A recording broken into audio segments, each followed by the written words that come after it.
Good evening, everyone, and welcome to the Oceanic Challenger Series. I'm Max Rogi for Fogalier, joined by Zach Rusty Pie, and tonight we'll be bringing you the first semi-final best of three of Alter Ego versus the Krispy Kreme crew. Yeah, that's right. We're going to have our first best of three. They've all qualified through their first games, of course, last week, and we're now seeing them go against each other, of course. Krispy Kreme crew, first and foremost, they took out their opponents against all odds, 2-1 in that last best of three.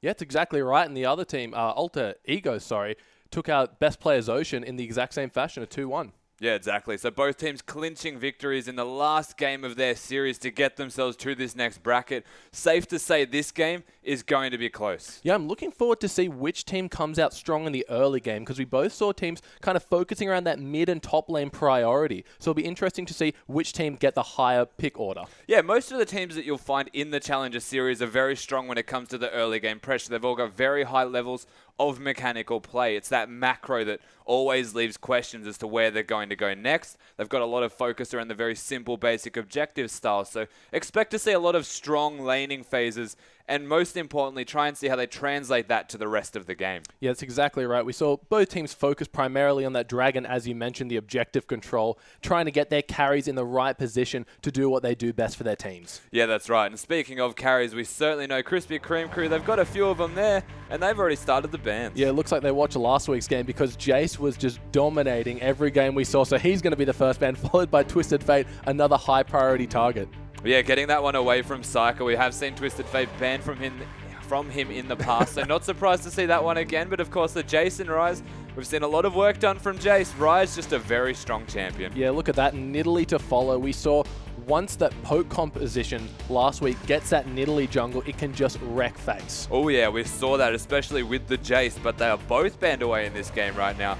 No chance of seeing that big mid-game pressured-based team comp. Yeah, and Rek'Sai to follow that one, such an amazing jungler, and Fizz getting banned out there at the last. Now, it's important to note that we are on patch 5.12, and that says a lot of things, and I'm sure you'll care to elaborate a little bit further as to why I mentioned the patch we're on. The notorious Runeglaive Ezreal, something I'm sure we've all experienced a bunch in solo queue. Yeah, just a bit. It has been locked in, of course. You can see Alter Ego have locked in their response, but just to quickly touch on that, that is a Runeglaive Ezreal, extremely strong right now. We've seen it in the LCS, we've seen it banned in the OPL every single game.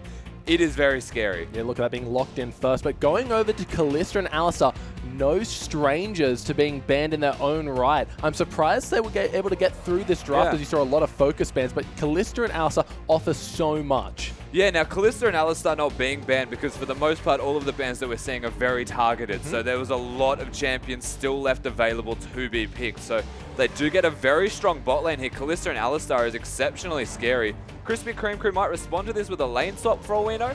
But in saying that, they've started locking in champions of their own. Yeah, look at that. Shen and Morgana are in here. We saw Shen have a few quality of life tweaks in the recent patches, so he's kind of sprung to popularity as of late. Yeah, having that extra magic resistance, a bit of extra health regen, and the energy reduction on that taunt, the biggest factor. He can get multiple taunts off during a rotation in a fight. So a very big factor as to why we're seeing a lot more Shens. And of course, a lot of the focus being around skirmishes from these teams, early pressure-based teams. Not a surprise to see it picked up. Yeah, with the Morgana lock-in, I was kind of expecting the Shen to go support, because we have seen a little bit of support Shen here and there, but that Morgana, I'm going to think she's the one taking that support role. Yeah, definitely. Yep. We'll say 95%. We've got the Ezreal, of course, locked in, so just on the assumption that that is mid lane based off Psycho hovering Smite at the moment, you can say Morgana support, Shen in the top lane, and it's going to be very hard to kill anybody on that team. Yeah, and if you've banned out Rek'Sai, the next logical choice is to go for that Gragas, and we see Alter Ego picking that one up along with Gnar. Yeah, so they've got a very early pressure jungler, of course, the Rek'Sai being banned. Gragas, the only one available. It does leave open a lot of champions still. If they want to go really early pressure to match, they can still go for the Jarvan. They could perhaps even change it up and go for the Nunu or the Sejuani to get that level 6 strength. But we'll see what they want to do. They've still got plenty of time, really. Yeah, a lot of options open to them right now. So the jungle pick probably coming out in this rotation, of course. But I'm looking to see what they want to go with that ADC role. Because like you mentioned, we have that hyper carry on the Ezreal, but it takes a long time to ramp up. Do you think they want to match up that ramp up time with a late scaling AD carry or something to kind of spike in the mid game? So there's two options they could take right now. Definitely looking for a later scaling type of team fighting jungler, but instead of going for, say, the Nunu, which augments the rest of the team, if they went for the Jinx, perhaps the Nunu would have been considered. They've gone for the Sejuani. Oh, there's the Jinx. And they actually have changed back the Jinx, but they've gone for that Sejuani. And that's a big level 6 go button. Works very well with the Jinx ultimate, the Ezreal ultimate, and then the Morgana as well. The Shen to boot just to keep someone alive. Yeah, and you mentioned early game skirmishes, and the Krispy Kreme crew composition is screaming that right now. I'm eager to see what Alter Ego finish off their team comp with. Yeah, so they're missing their mid lane, like leaving the last pick too general there. They know it's going to be against the Ezreal. And there's two ways you can go about dealing with the Ezreal in the mid lane. Is you can try and beat him before he gets that Runeglaive, put down some early pressure, some very high base stats type of all-in champions, or you can go the sustain route, and because he generally has to go damage, he runs out of mana very quickly. It looks like he has gone that sustain route, the Victor, just able to push those waves, match the pushing potential that AoE from the Runeglaive combined with Smite gives Ezreal. Yeah, so funnily enough, Victor does both. He provides you with that very high base damage. He's super strong in laning phase, but he's also got a lot of sustained damage that he can consistently put down onto you. Ezreal, very low base health, very low base damage before he gets that Runeglaive. So Victor, pretty much at every stage of this lane, is going to be in a comfortable position. Yeah, he's going to have to work hard to make the most of that situation. Don't let Ezreal play safe. He needs to get right up in there and take it out. But looking over at the top lane, we do see Shen is going to go top. Haven't seen a lot of top lane Shen recently, but like we've mentioned, he has had a few little touch-ups here and there, but nah, such a staple top laner at the moment. Yeah, nah, very standard. They've picked that one up onto Pabu, but Squiggle on that Shen is going to be a very interesting pick with the rest of his team. Of course, sort of team fight oriented, but they've now got that split push option from the Shen that he can use to really just put them on the back foot here, Alter Ego, maybe force someone to come to that lane, and then because he has the teleport with his ultimate, he can initiate the fight. If they win, he can just teleport back again. Yeah, nah, with no way to interrupt it in that mini form, he's going to be able to get it. He's going to be able to keep his eye on his teammates a lot clearer. Yeah, that's true. And then the only difference is, I guess, wave clear from Nara is still going to be there. It's one of the things that Shen does struggle with a little bit. Maybe go for that Balmy Cinder as the first item and just try and match the wave clear somewhat so that he has that utility. He can match something that Nara can put out. Because if you're stuck under your turret and you have to teleport somewhere, you're choosing between losing all of the minions that Nara is now pushing into your tower and tower pressure, or you ult in, or you just don't ult in, really, and try and save the turret. Now, we've got the Gragas in the... excuse me. We've got the Gragas in the jungle. He's going to be able to provide a little bit of disengage to combat that Sejuani level 6 when she wants to get all in and try and catch the team in a big chokehold. How is that going to play in the effect of the team? So the Sejuani's got a very big go button for this side right now. It'll be very interesting to see how the Sejuani plays the rest of the team out. It's a very strong combo, not necessarily the Wombo style, but because they've got the AP Ezreal in the mid lane and they've got the Jinx ultimate at the same time, if Sejuani can lock anybody down, they combo the ults, people are going to be taking a lot of damage. It isn't a direct Wombo of like a Sejuani into a Wukong and just constantly kill them all instantly, or a Shockwave, but the damage is so very relevant that when it comes to team fighting, Sejuani just hits one stun, someone's going to be super low. It could tip the balance of the fight into the favor of Krispy Kreme crew. But in saying that, the Gragas, as you have mentioned, has that disengage factor, can kind of turn the fight around depending on if the Sejuani hits the stun or just the slow. And speaking of the Sejuani stun, so all they want to do is trying to keep people in place for those massive scaling ultimates to hit.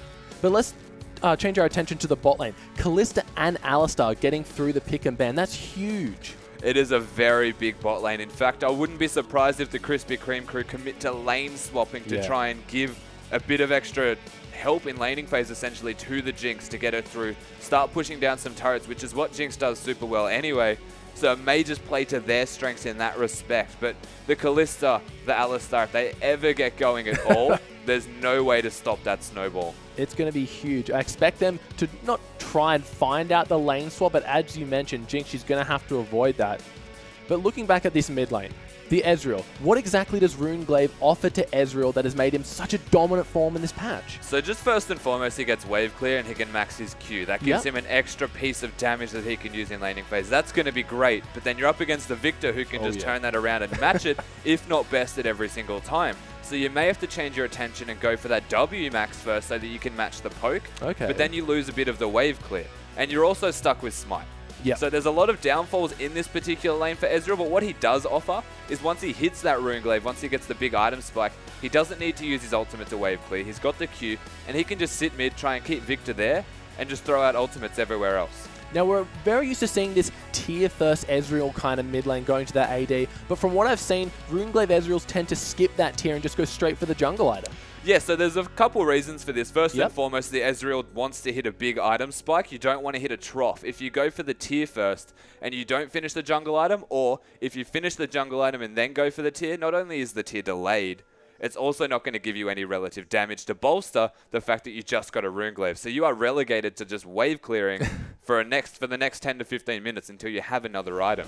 So you go straight for the Runeglaive item, straight into that jungle item, and then the next item should be damage, or a Morello's, which is like a pseudo-regeneration, pseudo-damage-based item, to give you raw damage to power spike you, and then you can impact it. Essentially, you're trying to match Victor. Yeah, Victor's probably the best choice in that matchup. As you mentioned, he can just wave clear with such high base damage moves. He's going to hope for that Gragas to pay a lot of attention, because Ezreals, they like to play a little bit aggressive once they've hit that power spike, trying to get the Qs around the minions. That's going to be the advantage of Victor. He can hit Ezreal through those minions. There's not going to be many safe spots for him to hide. Yeah, not many scenarios where the Ezreal can play aggressively towards him also and try and make a trade where he doesn't have the minions in the way, because it's just a field day for Victor where he can turn that around and you're going to be in a predictable position to throw out your spells. So essentially just going to be sitting in lane, trying to farm, trying to scale here is Ezreal from the Krispy Kreme crew and get himself to a later stage in the game, maybe around the 15 to 25 minute mark once he has 1 or 2 big items, and then maybe look to team fight on the back of the Sejuani, the Jinx, and the Morgana. Yeah, I'm looking forward to this power spike. It's going to be explosive. The Gnar combos combined with that Shen, something we've not seen a lot of, but that taunt on a few members can just change the tide of a fight. Yeah, it'll be very important to see if he can hit that combo with the rest of his team. The Sejuani, Shen, very important factors in this game. All right, well, the everyone's loaded in. The champions are ready. We're jumping onto the rift for the Krispy Kreme crew versus Alter Ego. Everyone just moving into their respective positions right now. We see the classic start here and there. Looks like everyone's going to be getting their wards down. Look at Ezreal not starting that machete, going for a Doran's ring first for that extra bit of ability power in the mana regen. Yeah, needing a bit of extra lane presence as the machete provides absolutely zero. Squiggle is going to see them all, but he should not be in trouble at all. Yeah, look at that. Ezreal getting some nice Qs down. We see a binding on General. He might be in a little bit of trouble here. He's getting taken extremely. He's going to have to flash. Luckily, the Gragas barrel and the Gnar boomerang offering some slow. Squidgy taking a... Oh, the binding on Squidgy. Is anything going to come from that? Nothing more. So the bindings are connecting. It's always a great position to be in here as Blind Turkey is managing to connect all of them, making a lot of bank from that money item in the bot lane as the support right now. He can probably almost get a pot from it as well. Yeah, look at that. General did have the cleanse, but opted to not cleanse out the Morgana binding rather than using Flash. He probably didn't expect that everyone was in position to lay down the pain. Yeah, so essentially because he was in a low vision area, he got binded, just assumed it was just a cheeky bind to deny him, and then suddenly members appeared and forced the flash. He didn't have time to cleanse reactively and expect that many people. So maybe a bit of foresight right there from General, but he's going to be quite alright in this mid lane. The kill pressure between a Sejuani and an Ezreal is next to zero. Looks like Psycho might be helping out Squiggle here with that smite on the Raptor. So Shen going to be getting a nice level, a nice level 2 to go to that top lane to fight Gnar. Yeah, very interesting strategy here. He's taking a fair bit of damage from these Raptors, but he's at the very least going to get the big one. Can follow it up with the rest if he wants to. There he goes. He's going to get that one. And yeah, clever use of the smite from Psycho here on this mid Ezreal. Yeah, I really like that play. And those Raptors do not mess around. But it looks like we do have a 2v2 in the bot lane. Blind Turkey and Spoil taking on Squidgy and Valen.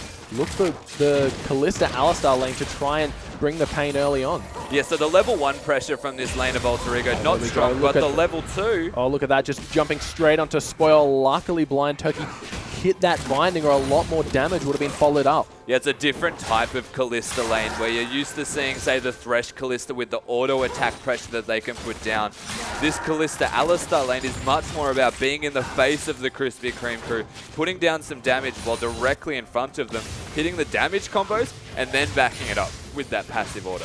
Yeah, Victor just trying to push Ezreal under the tower. That's not where he wants to be, but he's going to struggle in these early stages of the game until he's able to pick up that Runeglaive. Yeah, definitely. And this is where Victor's going to shine in this laning phase. The pressure he can put down in lane and then potentially go elsewhere and put some pressure down, or just maintain that in the mid lane. Keep Ezreal under control, prevent him from doing anything, General's going to have a fantastic time right now in this 1v1. Looks like we had Sejuani kind of meandering up to the top lane, but going to second guess herself as Pabu just jumping straight on top of Shen. Shen goes in for the taunt, just trying to get the damage down that Q, offering him a lot of health regen. Yeah, they're both going to be quite contenders. Just a lot of butting heads in the top lane, both having a Doran shield, in fact. So going to be able to regenerate it all up as they saw Bill take that Scuttle Crab, and he smartly backed up a bit. Yeah, Victor pushing kind of far up. Sejuani might look to make a play of it, but a good ward will spot her out. So nothing going to come from it just yet. Bill just kind of hanging to the left of General. He knows she's there, so he's playing very safe to his right side. Yeah, quite healthy in this rotation of the jungle right now, Bill, considering is a Sejuani who hasn't recalled just yet. They know the ward's down in the top lane. Squiggle's starting to play up a little bit more. We'll keep your eye for the taunt. Here it is, Bill. He's going to come in with the Arctic Assault. Hits the the slow. Pabu, he's in a lot of trouble. He's going to have to flash out of this one. He misses the flash. Do they have enough to pick it up? He might just be able to run. Here comes a flash from Shen. He's going to pick up the first blood. Yeah, that passive coming through for Squiggle right there, giving him a lot of extra damage. Couple that with the Q, and they find themselves a free kill. But most importantly, the jump from Pabu being cancelled by Sejuani finds them a very easy kill where he had no choice but to flash and could not get over the wall and ends up going down. Yeah, look at that. Pabu forced to teleport back, but we see Sejuani. She's to the left of General. He may have overstayed his welcome. Psyker, he smited out the minion. Sejuani, she flashes in the gravity field. Going to do so much. Charlie only hits one with the body slam, but it should be enough. Bill, he's through below. He needs one more laser from Victor. The auto attack picks it up. Psyker's not done yet. He's looking for a kill. The shield out of Victor. General with a nice body slam to keep Psyker at bay. Charlie, look at that, turning the damage around. He wants this. Does he have the flash available? Yes, but he's not going to go for it. He doesn't find the kill, but in the end, they do still get Bill, and they get nothing for it here, Krispy Kreme crew. They're finding themselves in a very awkward position, and as mentioned many times, the Ezreal not able to have an impact right now. Sejuani, fairly predictable in that gank pathing. She just came from the top lane, so very well played from this alter ego side to find a free kill. Yeah, great work by General, just baiting them into that gravity field. We just see Charlie in the mid lane just pushing up that wave. Ezreal going to have a hard time keeping up now that Victor's picked himself up a kill. Yeah, definitely. Like, it wasn't already hard enough. He's going to be able to wave clear very easily now. Can upgrade that Hex Core, maybe get some boots with it from the looks of it. In a very good position to be able to control Psyker at the very least. Oh, look at Spoiler. He's been taken considerably low by what looks like some favorable trades in the favor of Alter Ego, but looks like Ezreal going for that Sheen rather than finishing maybe the Trailblazer or something to help him keep the wave in a good position. Yeah, so going for a bit of extra damage, trying to match the pressure that Victor is putting down directly onto him, not just onto the waves. It helps with last hitting under the turret as well. It's going to be okay for him compared to the Trailblazer, which is much more of a wave clear option. And what this says to me, the fact that he's going for the Sheen first, says he might be going for more of a chilling smite type of Ezreal, where he doesn't want the wave clear from Trailblazer, he just wants the completed item. He's doing a great job in keeping up the CS with Victor, who's just notorious for clearing waves in a heartbeat. Bill in the bot lane kind of might want to go for a gank here. No level 6s just yet. Valen and Squidgy aren't too far up, but Squidgy, he walks up to Bill, has to flash out of that one. Valen, he's in a bad position. He's going to have to burn his own flash, so 2 flashes burnt by Bill. And all they wanted to do was put down that Sentinel, but a very risky position to do so as they face check completely. They had the trinket available from Kalista, but instead of putting it, got a little bit greedy, walked into the bush to try and throw down a Sentinel, and they pay for it. Yeah, 2 flashes gone in the bot lane. In that mid lane, General and Psyker, they've both hit level 6. Look for that Arcane Barrage to be coming down once he gets a little bit more ability power to try and deny Blues, snipe people at long range. It's going to be doing a lot of damage if it doesn't hit minions before it connects with the targets of Alter Ego. So pay special attention to the fact of it's going to hit very hard if it doesn't hit minions. If it goes through minions, it's kind of lackluster as a spell all in all. Yeah, Kalista and Alice are just trying to push up their lane while their counterparts recall. They want to try and deny as much CS. A very early lead for Squidgy here, about 15 CS up. Yeah, so the strength of this bottom lane right now, they picked it as their first rotation in the draft, and rightly so, because there is not many things in this game that can best that bot lane.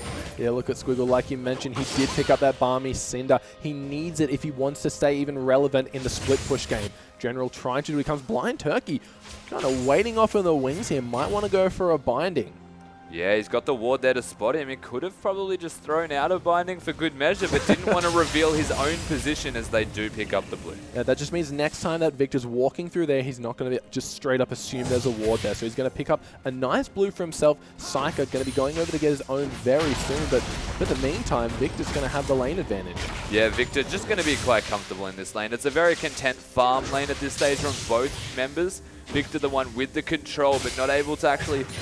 No one can really ever kill an Ezreal outright because he is so slippery. So just farming, everything kind of resetting as Bill actually is the one who wants that buff. Yeah, I was expecting the True Shot barrage to come over so Ezreal didn't have to waste his time leaving the lane, but Bill, he wants that extra experience. It's not a bad idea. The Sejuani level 6 is so amazing. I'm not surprised to see them try to fast track that. Yeah, it's actually a good idea because the Ezreal's not going to be able to do much with that at all. He's just going to be sitting mid farming, and he can do that well enough anyway. He's even just used his ultimate to ensure he can wave clear. Oh, luckily he was able to sidestep that binding. That could have spelt disaster with no flash available and no Alistar to help him out. Yeah, but he does get out quite alright. Blind Turkey, knowing that there's no Alistar here, trying to put down some pressure, but not able to connect directly with it just yet. Of course, struggling a little bit to connect the bind. Yeah, no Soul Shackle available, so wasn't able to just walk up and get that free slow, forcing any summoners that Squidgy even thought he had available.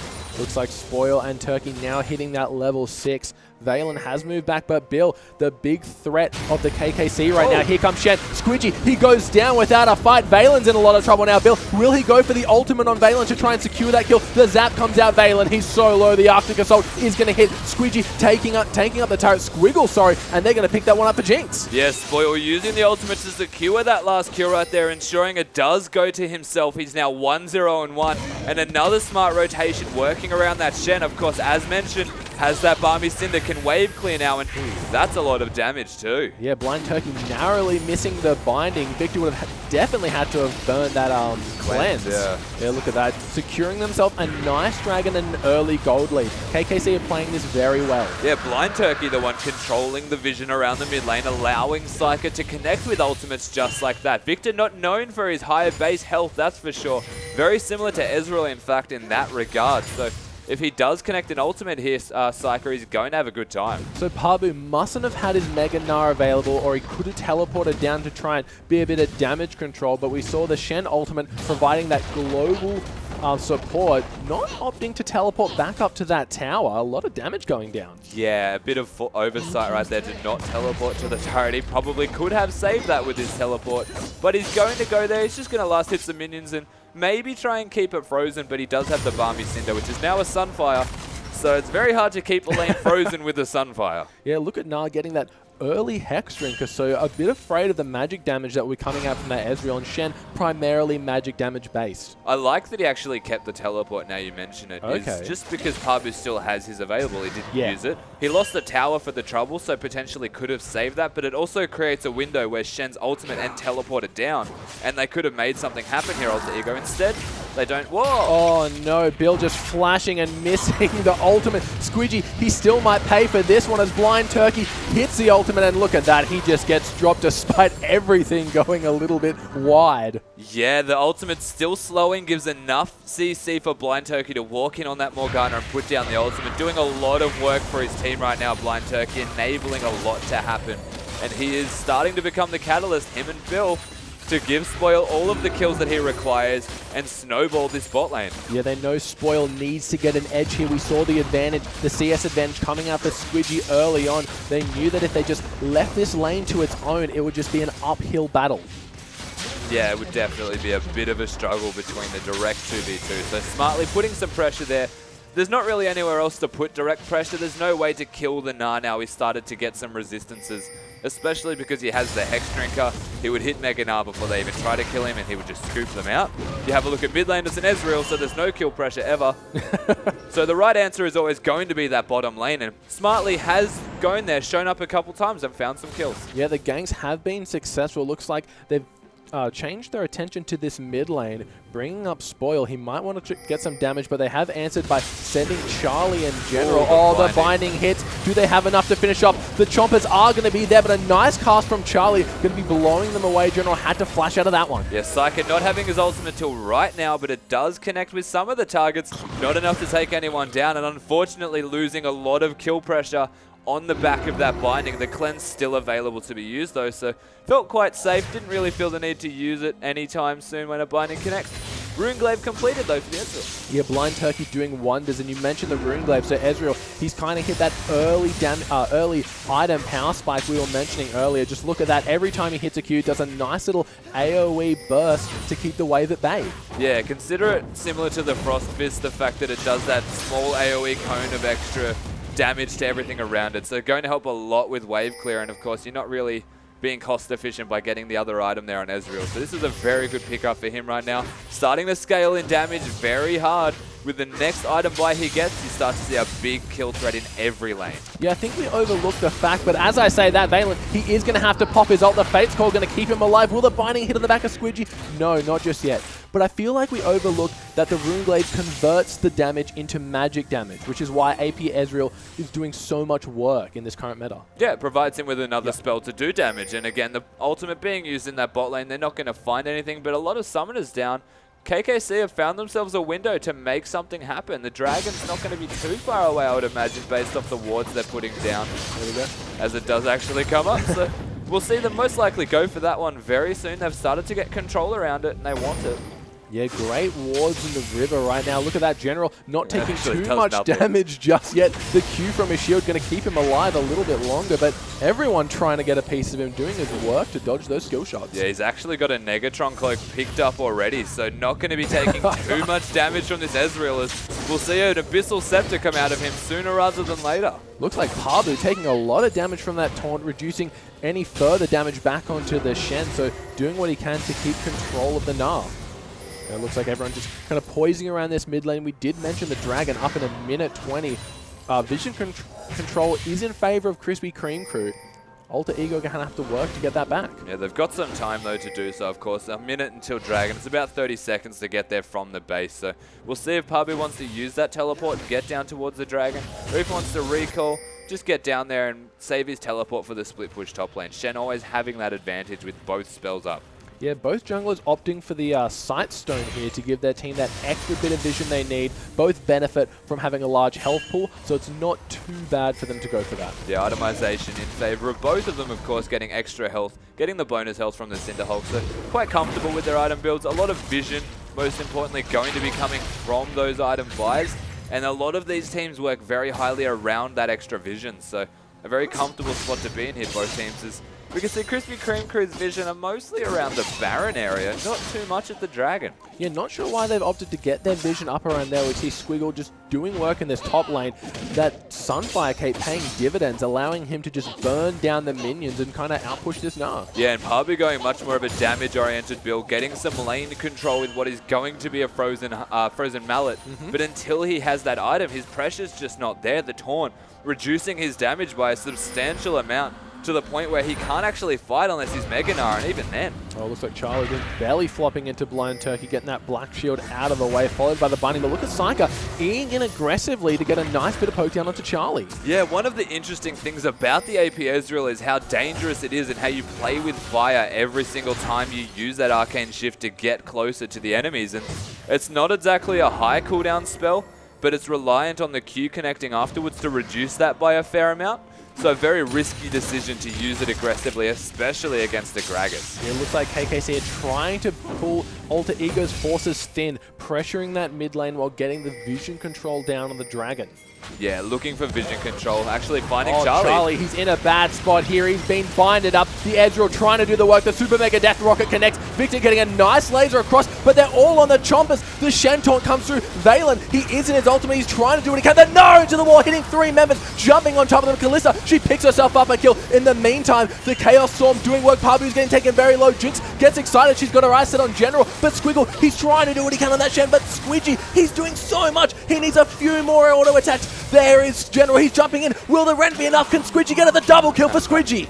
So they find a very good team fight here, Alter Ego. They managed to come out ahead in terms of kills, 4 for 1, and they get the team fight that they're looking for. The Victor has that Abyssal Scepter, the Frozen Mallet completed, all of the big items they were looking for, and then most importantly, Squidgy going massive in that fight, completely unattended from the very beginning. Even General, sitting in the middle of the fight, doesn't get touched until the very end.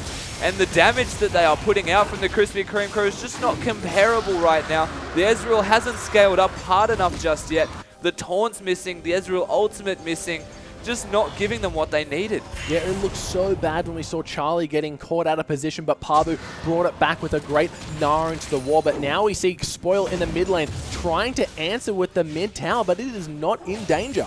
No, it's not going to go down directly from a one-on-one. Gragas having that wave clear, the tower having enough health to save as well. A very comfortable position here on the back of getting the dragon for themselves. They win a team fight, and now they're back to reset. They're still in a bit of a gold deficit at the moment. Pabu in the top lane. He's finished up his Frozen Mallet. Like you mentioned earlier, the lane control now in favor of that. But look at the binding. Blind Turkey, he has been doing work. Psycho trying to answer with the damage, but the Ezreal not just there yet. Yeah, he's doing damage. You can see it definitely coming down. Of course, Victor taking a fair amount, but keep in mind the fact that General has gone for that Abyssal Scepter. So he is fairly tanky in terms of against directly Ezreal, against the Morgana, and even against the Sejuani to a degree. It's actually very smart itemization to get himself through the mid stages of the game, start to scale up very hard.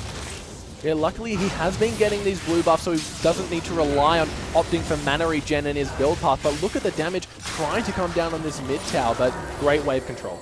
They're trying to put some pressure down, but they're losing control of their side waves. Nah has pressure in the lane now. The bot lane has a lot of red dots starting to push in favor of Alter Ego towards the Krispy Kreme crew's turret. So Spoil can only really stay for another wave, or he'll start missing a lot in the bot lane. Well, I think they might just try to give that to Psycho with the ultimate. Pabu, he has hit Mega Build. What are you thinking? This isn't a fight you want to take. He does have backup, though. Here comes Psycho. The Glacial Prison has been used. The taunt, stacks on top. Oh, a nice Gnar hitting 3 members, but it's not going to be enough. I take that back. Oh, they've got the members to kill it, but in response, the turret does go down. Alter Ego getting a trade, getting a favorable trade, and they brought back the gold lead to 0.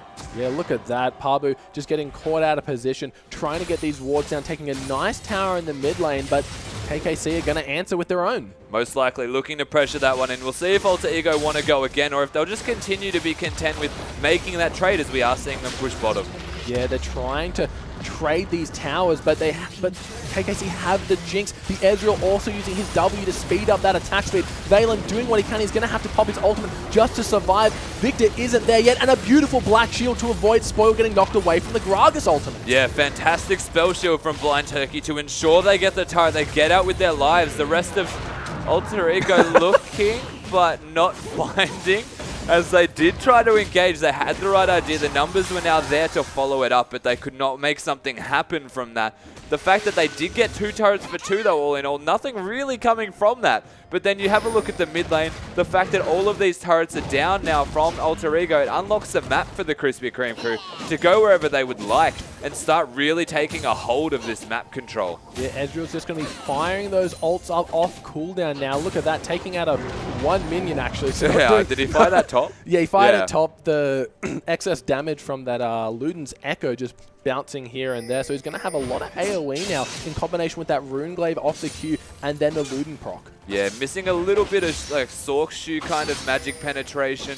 Not exactly in the best position for damage output yet, but he's definitely ramping up. He's getting a lot closer to the level that he needs to be to really get his team through what is not necessarily a trough, but just a little bit more difficult of a position to come out ahead in the next fight. It looks like we do have a little bit of a pause. Hopefully we back into the rift soon, but both the AD carries in such a strong position. We see Kalista, she's finished her 2 core items at Bloodthirster and the Runans. Meanwhile, Jinx, she only has the Zeal on top of that Infinity Edge. Yeah, but of course, big item spikes for the Jinx, just having the Infinity Edge alone, getting that extra crit and attack speed from the Zeal. Going to be quite comfortable as this AD carry from the Krispy Kreme crew. You can compare it to the Kalista, though, has that 2-item spike, and that is a Kalista's dream right now. Just getting to that and being even or ahead in a very good position, Squidgy, right now, to be able to carry the rest of the team through. We've seen the team fighting capabilities of this Alter Ego side. Can they continue to make it happen? It looks like we're jumping back into the game. Both teams trying to clear out each other's Dragon wards here. Dragon up in about a minute 50. General, those Qs are starting to hurt as he takes a bit of damage. Yeah, General's upgraded the Hex Core twice now, so in a very good position in terms of damage. Ooh. But when you have a look at how much an Ezreal ultimate is doing, you can't really compare. Just firing that super mega death rocket, trying to predict where the Victor recall is coming in. Psyker probably doesn't want to fight Squidgy just yet. Look at the damage coming out. Just 3 auto attacks in a Q, doing about half the health. Yeah, Squidgy doing an abundance of damage. You need to respect that here on the side of the Krispy Kreme crew. There's no way Psyker without his ultimate can directly trade with Squidgy anyway. So smartly getting out of there, using that Arcane Shift and going over the wall. Yeah, the Bloodthirst are going to be doing so much work, being able to block off that long-range Ezreal ult damage, because that's what he wants to do. He wants to start the fight by trying to chunk people down, so the fight's basically over before it's begun. We see General in that top lane. Oh, the laser. That's so satisfying to watch. Yeah, they're going to run the bleed-out style of strategy with a lot of vision control, a lot more skirmish focus, and just trying to make picks with numbers advantages. The Krispy Kreme crew side are very good at doing that, so we'll see if they can make it happen. It does come off the back of a lot of vision control. It's being quite shared here from both sides, though. Yeah, we saw the Hyper doing work for Pabu in the bot lane. No matter how much armor and health Shen has, that true damage percentage health just going to be doing work for Pabu.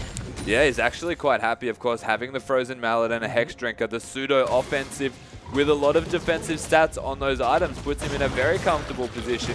The Mercury treads, of course, to reduce the taunt duration.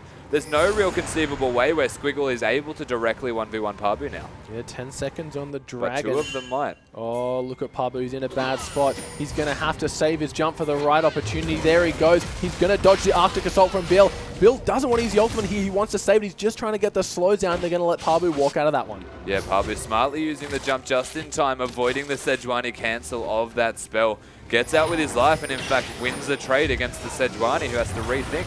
Oh, the Ezreal doing a lot of damage to Squidgy. Charlie being caught out. There's the Ignite. Bill doing what he can, but Valen knocks him out. The Super Mega Death Rocket in the back, taking him out. Bill, he does have the Shen ulti on him. Who does he want to go for? Valen doing what he can to provide for his team. Squidgy narrowly missing the taunt. Squiggle, he's trying to go for it. Spoil gets stunned up by Blind Turkey. Pabu doing what he can. Looks like the shutdown goes over the Shen. Oh, the binding on Pabu over the wall. He is going to get taken down. Victor, he goes for the flash, gets the Chaos Storm into the laser. Going to be shutting down Jinx, but that's a 3 for 4.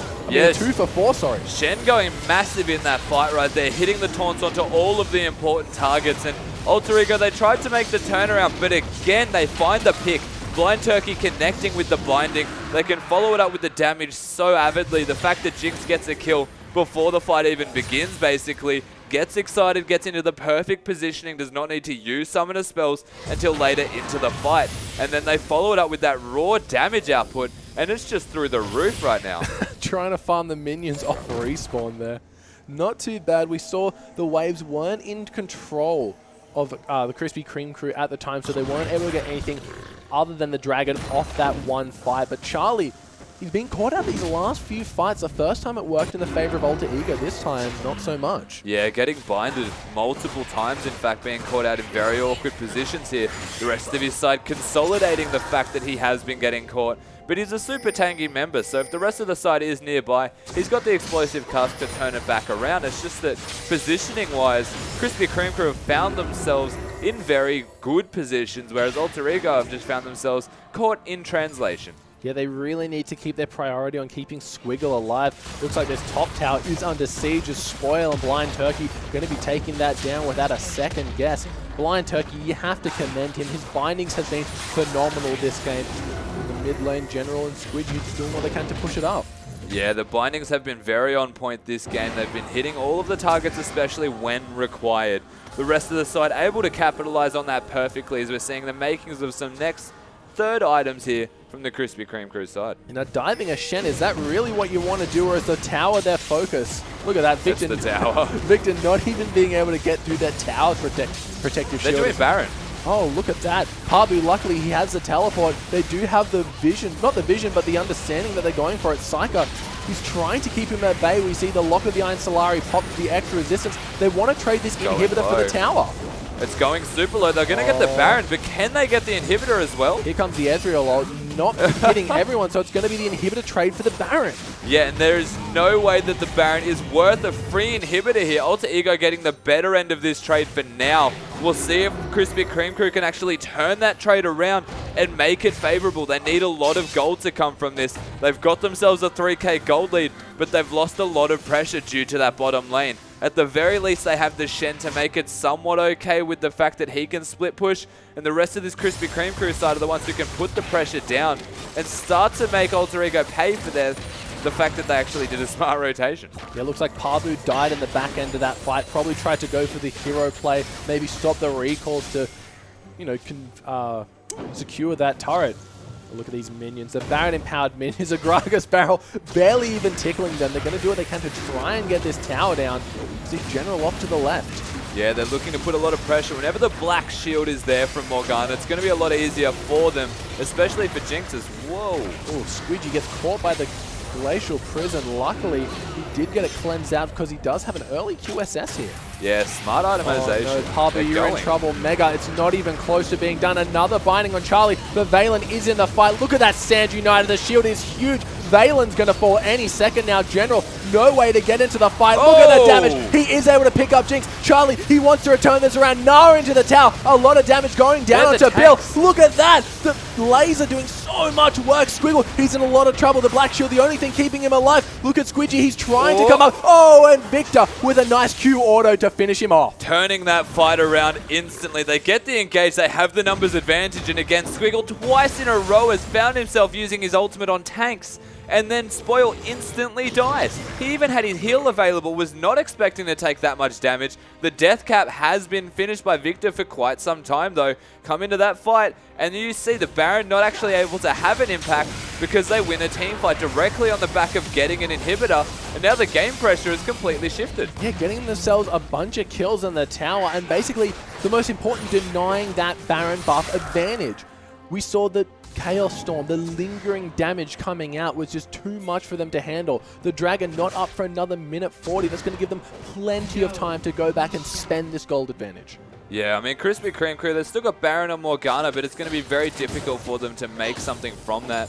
Alter Ego, a side that are still behind in gold, but have won the last two team fights in their favor. So starting to get momentum on the game. If they can continue in this upward trend, they've got 5-1 and 5 on General and 4 kills onto that Kalista. All of the important targets, getting all of the money that they have. So combat stats definitely still favoring Alter Ego. You have a look at the side of Krispy Kreme Crew. They're in between their third items, and once they get them, they can fight again.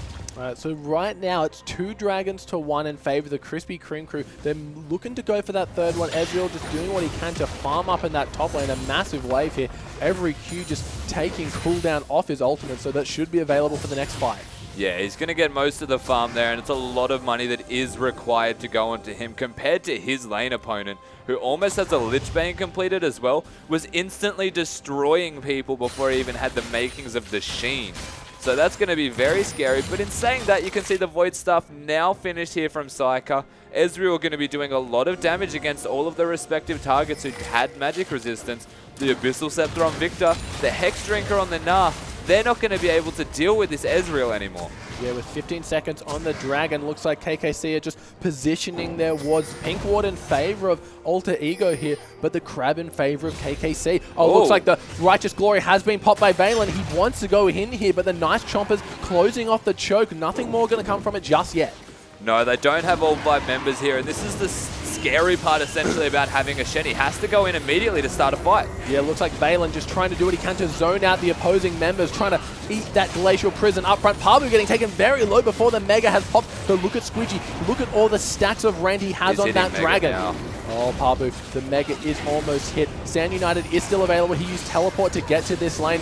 Squidgy, the Dragon has reset, but those Rend stacks have not. Oh, and a nice Glacial Prison. Nah, trying to do what he can. Squidgy, he is unharmed in the backline, but Squiggle coming in, trying to kill that. Oh, a great explosive casket coming out. Squiggle, he's on the wrong side of the team fight here. Charlie getting bind it up once again. Pabu, is he going to fall? Oh no, the double kill for Morgana. Look at Valen trying to go back in, but that's going to be a kill for Jinx. Squidgy in general, they're definitely going to fall here. I don't see much coming out of that. Jinx gets another one. She's going to get herself a third and triple kill for that fight, and that's a 5-for-1 ace in favor of the Krispy Kreme crew. Yeah, Krispy Kreme crew again winning the fight. They have the makings in terms of their team composition to win fights, and finally they do get one to go back in their favor. General and Squidgy sitting in the back line, nothing that they can do. They do get a Nexus turret, which is going to be very handy if that continues to push, but the inhibitor now available, it's going to quell that threat. And all they needed to do here on the side of Alter Ego was probably win just that fight, and they would have had the momentum indefinitely in their favor to try and close out the game from there. In saying that, the fact that Krispy Kreme crew win a fight, Squiggle for once not ultimating into the fight, using that teleport, saving it to use on an important target, and it worked very well for them. The Sejuani engaging, the QSS was used, but they didn't actually find many kills from it or be able to turn it around, and Gnarlef by himself ends up being the downfall of this Alter Ego fight. As soon as that QSS was used, we saw Squiggle just taunting straight into the backline, getting straight onto Squidgy, doing what Shen does best, just being a pest. Looks like Psycho's being caught shopping. Pabu, does he have the jump up? He wants to go for this. Oh, the jump. Not going to be able to hit the boomerang. Squiggle, he's going to be there to save his life. Pabu's going to be taking a lot of damage from that ultimate if it hit, but it looks like just hitting Mega and going to walk out of that one. Yeah, so he gets out with his life quite alright. Ezreal, not enough kill pressure given how low he was. Pabu having to respect the fact that Squiggle was there to reduce his damage with the taunt, but they almost find themselves a pick onto Saka, who was caught with his pants down looking at the shop. Yeah, just trying on new items, see which one looks best with that Runeglaive build. Yeah, and of course, it's most likely going to be towards that death cap as his fourth item, which should ramp up his damage exponentially, just increase the effect that he can have in team fights. You can see sitting in the backline, using his ultimate at the very beginning to ramp up that passive, get that attack speed, and then just turn it on for the rest of the fight. Between Psyker and Spoil, the damage they're outputting in fights with just their ultimates is phenomenal. Yes, Spoil and Psycho, like you mentioned, they can just sit at the back with so much range on the Mystic Shot and the Rocket Launcher. We haven't seen Valen being able to get in there at the right times. He did re-engage, but very late in that fight. They really need the Fate's Call in combination with that Pulverize to be an effective engage. Yeah, they're looking at the engage here from Alter Ego as the biggest factor in their team fighting. If they can set Victor up to throw down the Chaos Storm, put down the laser onto the relevant targets. He has his Lich Bane completed. If any one champion could carry a team, it would be a Victor. He's in a very comfortable position to do so. But again, execution heavy is this Alter Ego side. Can they actually execute the team fight that they're looking for? Or will the raw power of this Krispy Kreme crew's team comp just run over them? Yeah, Jinx looks like she's building the makings of the Banshee's Val. Going to be incredibly hard to pin down in combination with the Black Shield from Blind Turkey. It's looking very scary for the tanks to try and get that backline. Just wants to recall. He's doing work with these bindings, I'm telling you, man. Yeah, he's in a very comfortable position, Blind Turkey. He is not the direct threat whatsoever. Working towards the Righteous Glory, and once he has that completed, they're going to be in a very comfortable position to carry themselves through team fights.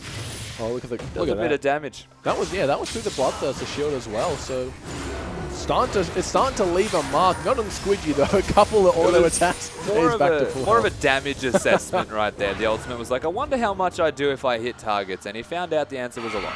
Yeah, Bill just kind of waiting in that bush. Valen, he's walked up a little bit too far. He does have the ultimate and flash available, so in no real danger. What are you doing? Fate's Call just going to pick him up, but he's really low, and this opens up the Baron for the Krispy Kreme crew. He just kept walking.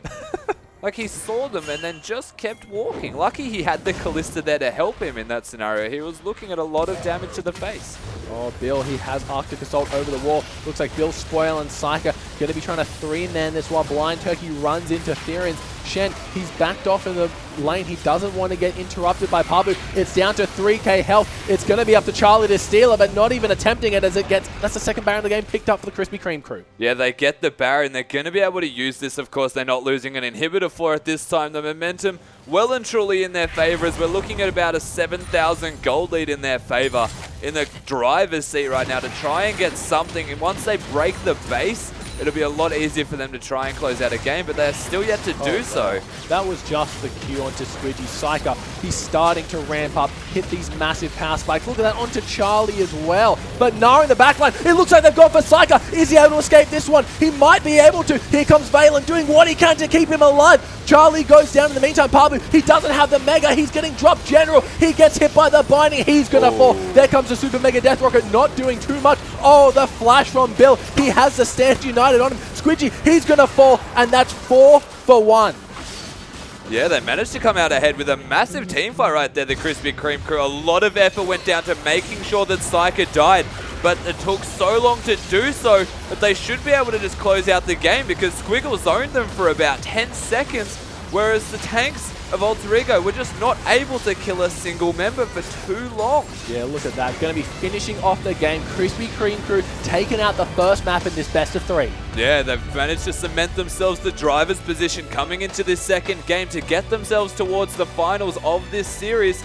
Can they do it will be the question coming into this next game. Well, I'll be surprised if that Ezreal gets through again. It didn't look like it was working. The Victor, he did such a great job in controlling it, but he hit that power spike and it was just too much. Yeah, with every single item that the Ezreal gets, it starts to become stronger and stronger, exponentially increasing, and eventually overwhelmed the side of Alter Ego. Alrighty, guys, we're just going to have a quick break, but when we come back, Game 2.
Welcome back, ladies and gentlemen, to the Oceanic the Oceanic Challenger Series. My mistake.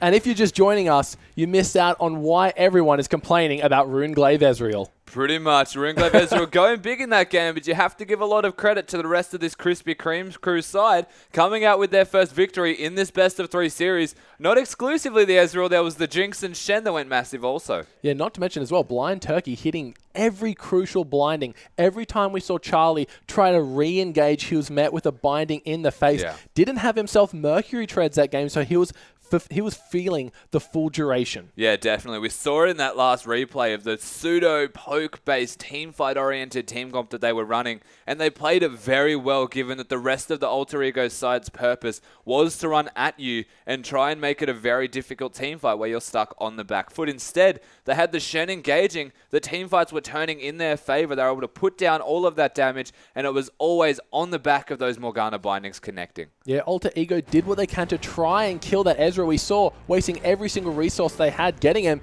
but to no avail. But jumping into the picks and bans for Game 2, we see Twisted Fate Rise and Nidalee being banned straight away. Yeah, so the standard bans are going to come out again in this game. Nothing special has changed so far, but in saying that, that is something different. Yeah, the Ezreal, like we said, it was a menace in Game 1, so they don't want to deal with it from the other team picking it first. Yeah, I wouldn't want to deal with it either. We saw how much it can do in that last game. So smartly, they do get rid of that Ezreal because they are not the first pick blue side. Going to Alter Ego in this game, and with a lot of hotly contested first picks available, they may as well get rid of one of them. Yeah, and Kalista going to be the 5th ban here. We saw how much Kalista can do if left unattended. Yeah, exactly. The Kalista, the raw damage you can output in prolonged trades is almost unrivaled, as we have seen all the bans and a pick. Yeah, look at that. Alistar getting locked in without a second's notice. Not surprised because he gives so much to a team. And look at that, Shen and Rek'Sai straight away here. Yeah, immediately going for that Rek'Sai. Not looking for the Gragas. We've seen they have a lot of strength on the Sejuani ganks. The Rek'Sai just does it a little bit earlier. In saying that, of course, level 3 Sejuani gank because he's built. But he makes it work. They've got the Shen again, and he had a big impact in that last game, Squiggle, hitting all of the backline, or at least zoning them away with his taunt threat, and just letting the rest of his team carry them through. Yeah, he was doing work. Once he picked up that Sunfire cape, he was able to maintain the Narn, not let him just push willy-nilly without being able to answer for it. And yeah, he was able to get into those backlines and just be the tank that his team needed him to be. Yeah, that's right. He's going to be able to do hopefully that again, because the impact he was having was unlocking the rest of his carries to play the low mobility style of Jinx that relies on getting the resets of being kind of in the face during a team fight, and get the resets and just unlock them. So having that Shen ultimate available does provide a lot of availability to hyper carries. Yeah, but this time we see Jinx on the side of Alter Ego, followed up by that Azir. Azir, no stranger to the mid lane, such a versatile champion, able to do pretty much everything you want your mid laner to do. Yeah, definitely. Azir, very well rounded, has the scaling and the raw damage that is required of him, and even has that pseudo engage button to just allow the rest of the team to back you up. And it's always going to be a question mark when they have to engage, but they've already got the Alistar to boot. So you look at this Alter Ego side, they've got a lot of raw damage from just those three. Yeah, and Jinx, raw damage is basically her middle name. Once she gets those 3 items, combined with the bonus range she has on that rocket launcher form in the AoE, just going to be melting faces. We see Tristana very popular in these last few games of this tournament so far. Yeah, it's seemingly an Oceanic champion thing. There's no particular reason as to why Tristana is seemingly that popular. Of course, can match the pushing pressure of the Sivir that we have seen instead, but they've decided to go not for Tristana. No, Sivir, the queen of pushing lanes. Just use W and Q and minions will just fall at your feet. Followed up by that Annie, an amazing support champion. We see Annie's all about hitting that massive Tibbers, followed up with the QW damage left, right, and center. Yeah, so they've got a very big go button in this team comp right now. Their bottom lane alone, able to rotate anywhere around the map once they push it in. Of course, Sivir, mostly a PvE style of AD carry that just wants to get as many minions as possible before she starts to impact everywhere else, but it's going to have that on the hunt with Annie, and that's very hard to avoid. Oh yeah, it sounds very scary indeed. But to match the on the hunt, maybe a little bit of blood boil on the Jinx here, giving her that extra attack speed and movement speed to kind of kite around the Sivir threat. Followed up by that Maokai. We see Maokai so much, there's not really much to say about him. Yeah, so they've gone for the Nunu Jinx comp. They've got an Alistar Maokai as that big brooding frontline that's just going to be in the face of the Krispy Kreme crew. And it's a very interesting team comp designed essentially to get down turrets as soon as possible. They might look to lane swap themselves, avoid the Sivir lane, let the Jinx push again, and just try and find some big impact early, get some early gold leads, and translate that to the rest of the game. And that's going to be a Vladimir in the mid lane. Look at that. So Vladimir versus Azir. Not a lane I'm too familiar with, though, Rusty. Vladimir has a pretty good time, I will admit. The pressure that an Azir can put out very early is quite high, but he runs out of mana fairly easily. So if the Vladimir can sustain through that, then he finds himself in a very comfortable position, Psycho, to make things happen. We'll see if he can get through that early pressure, because if Azir can kind of go off a little bit, there's no real way to stop the Azir from continuing to go off, get the Morello's first item, and shut down the Vladimir's sustain. But he's always going to be relevant. He's got the Annie in the support lane. He's got Squiggle in the top lane, who's a pseudo magic damage based carry. And then you can just use the Hemoplague in team fights, and everyone does damage, not just you. Yeah, it's going to spell disaster. One quick question while we're on this Vladimir. Is he able to pull under the Emperor's Divide? He has Smite. Oh, he has Smite.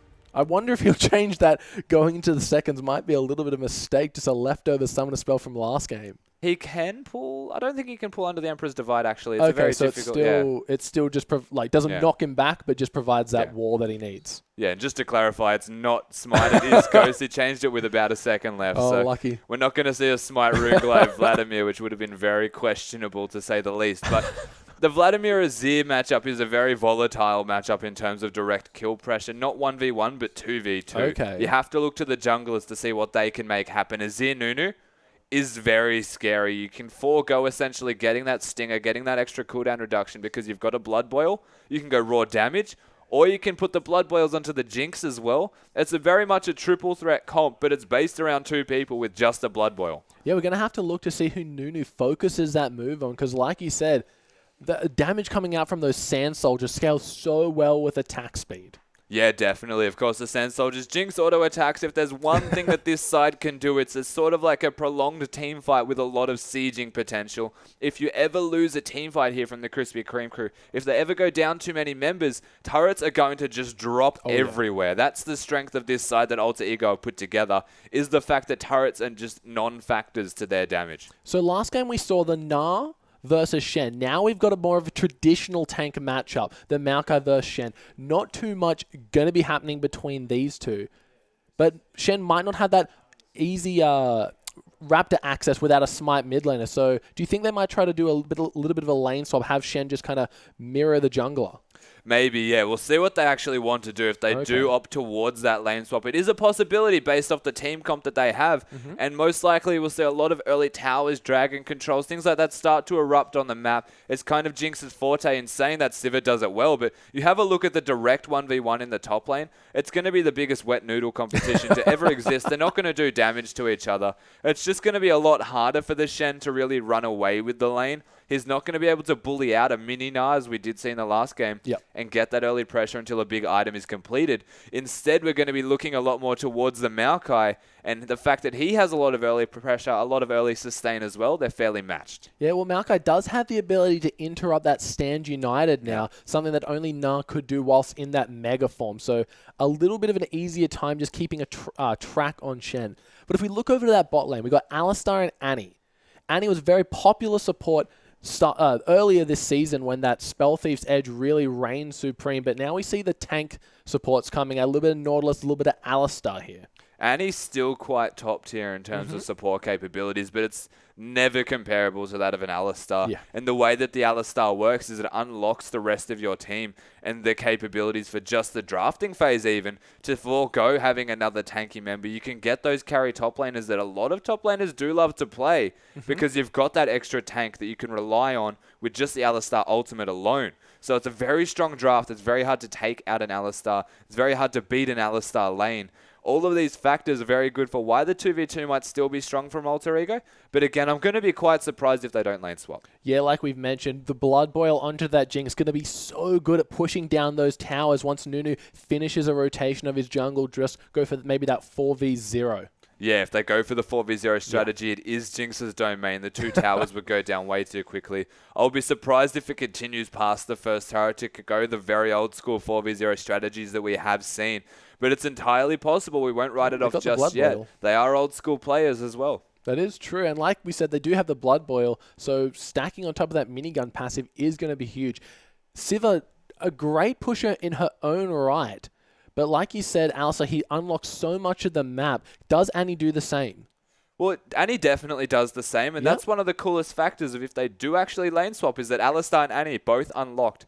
We've seen a lot of early pressure Annies that actually just rotate out of the lane, go mid lane, you've got a stun available. It's very hard to miss that stun when it's targeted as well, and you can throw down that Q, and it's just a very volatile position to be in. The Vladimir, the Azir in the mid lane, if either of them get stunned by the Alistar or the Annie respectively, they're going to be taking a lot of damage. And, I mean, Vladimir, a champion that relies on scaling by a fair bit, does want to get through that laning phase unscathed. All right, well, on that note, we're going to be jumping into Game 2 of the Krispy Kreme crew versus Alter Ego, with everyone just kind of looking to maybe move up to that river on the side of Alter Ego. They've got 4 men poised and ready. Meanwhile, Psych are going to spot that out immediately, but both sides mirroring each other. Yeah, Charlie, it was kind of a taunt right there from Psycho to see if he went for the snowball to ruin his own jungle, but smartly getting the transfusion off, walking away as fast as he possibly can. Alter Ego getting control of the jungle, maybe looking to put that lane swap into effect. You can see mirrored wards now. Yeah, both teams just trying to get as much information as they can to help suit their decisions in this early game. Yeah, it's going to come down a lot to the early game map movements. We'll see what both teams are looking to do, if a lane swap is on the agenda here for either of them, because both teams will be able to spot their respective decisions. Yeah, it'll be interesting to see if Squiggle does go for that level 1 camp. We saw him struggling even with the aid of a smite from Ezreal. Yeah, Shen's very difficult to do jungle camps with early on, but he should be possible. It should be okay if he does one. It's just a bit of a risk, and you're better off essentially unless you are putting the lane swap into effect. That was clever. Yeah, something fancy by Squidgy here. He predicted the ward was there, walked into the brush, he's just going to recall. Yeah, so it's actually a fairly standard strategy now. You have to assume that once you put down the wards, that the response has been put into effect from your opposition team. And that's why the wards are always so interesting at level 1, is if they change it up and actually spot the bait. He walks past the ward, recalls, and they're not going to be able to be spotted, but Alistar is freezing the wave so that it actually comes back in their favor. All right, so where's Shen going to go now? It looks like he can't make up his mind if he wants to go to the top lane and just soak up experience if he wants to get these grumps. He is opting to go back up to this top lane, hopefully picking himself maybe up just 1 CS here. No, he's going to miss that. He's going to miss that one.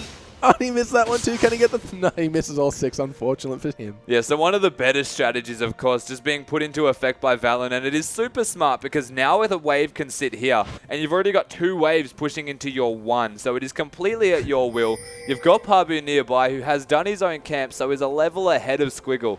The Squiggle's on struggle street to make something happen. The early game pressure that you can put down here from Nunu and a Maokai, and the fact that you know Squiggle got denied of basically everything ever, you're now stuck against the freeze in the top lane, and you have no choice but to try and push the bottom lane in response, and this is exactly where the Maokai wants it. Yeah, look at that, just porting down to get all this experience and hopefully a bit of gold for himself. Only spoiled there. Man, we see Annie getting some nice wards. Yeah, not doing too well at the moment. Squiggle, he's finally found a position where he can actually sit around in this game.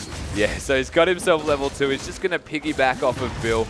Try and get some experience at the very least so that he's still relevant for fights, and then maybe try and get back into a lane once the freeze finally breaks in the top lane. But it's very difficult to make this freeze break ever. The cannon minion comes into effect, and you can work around minion control super well with an Alistar. Oh, look at Blind Turkey just getting some damage down onto General. He has gone for that barrier, so he's pretty safe at the moment. He was very close to dying. Yeah, he definitely had his finger on that barrier button waiting for anything to come out, and he had the Ignite available. Just going to be being very cheeky here. But who really comes out ahead in this lane swap?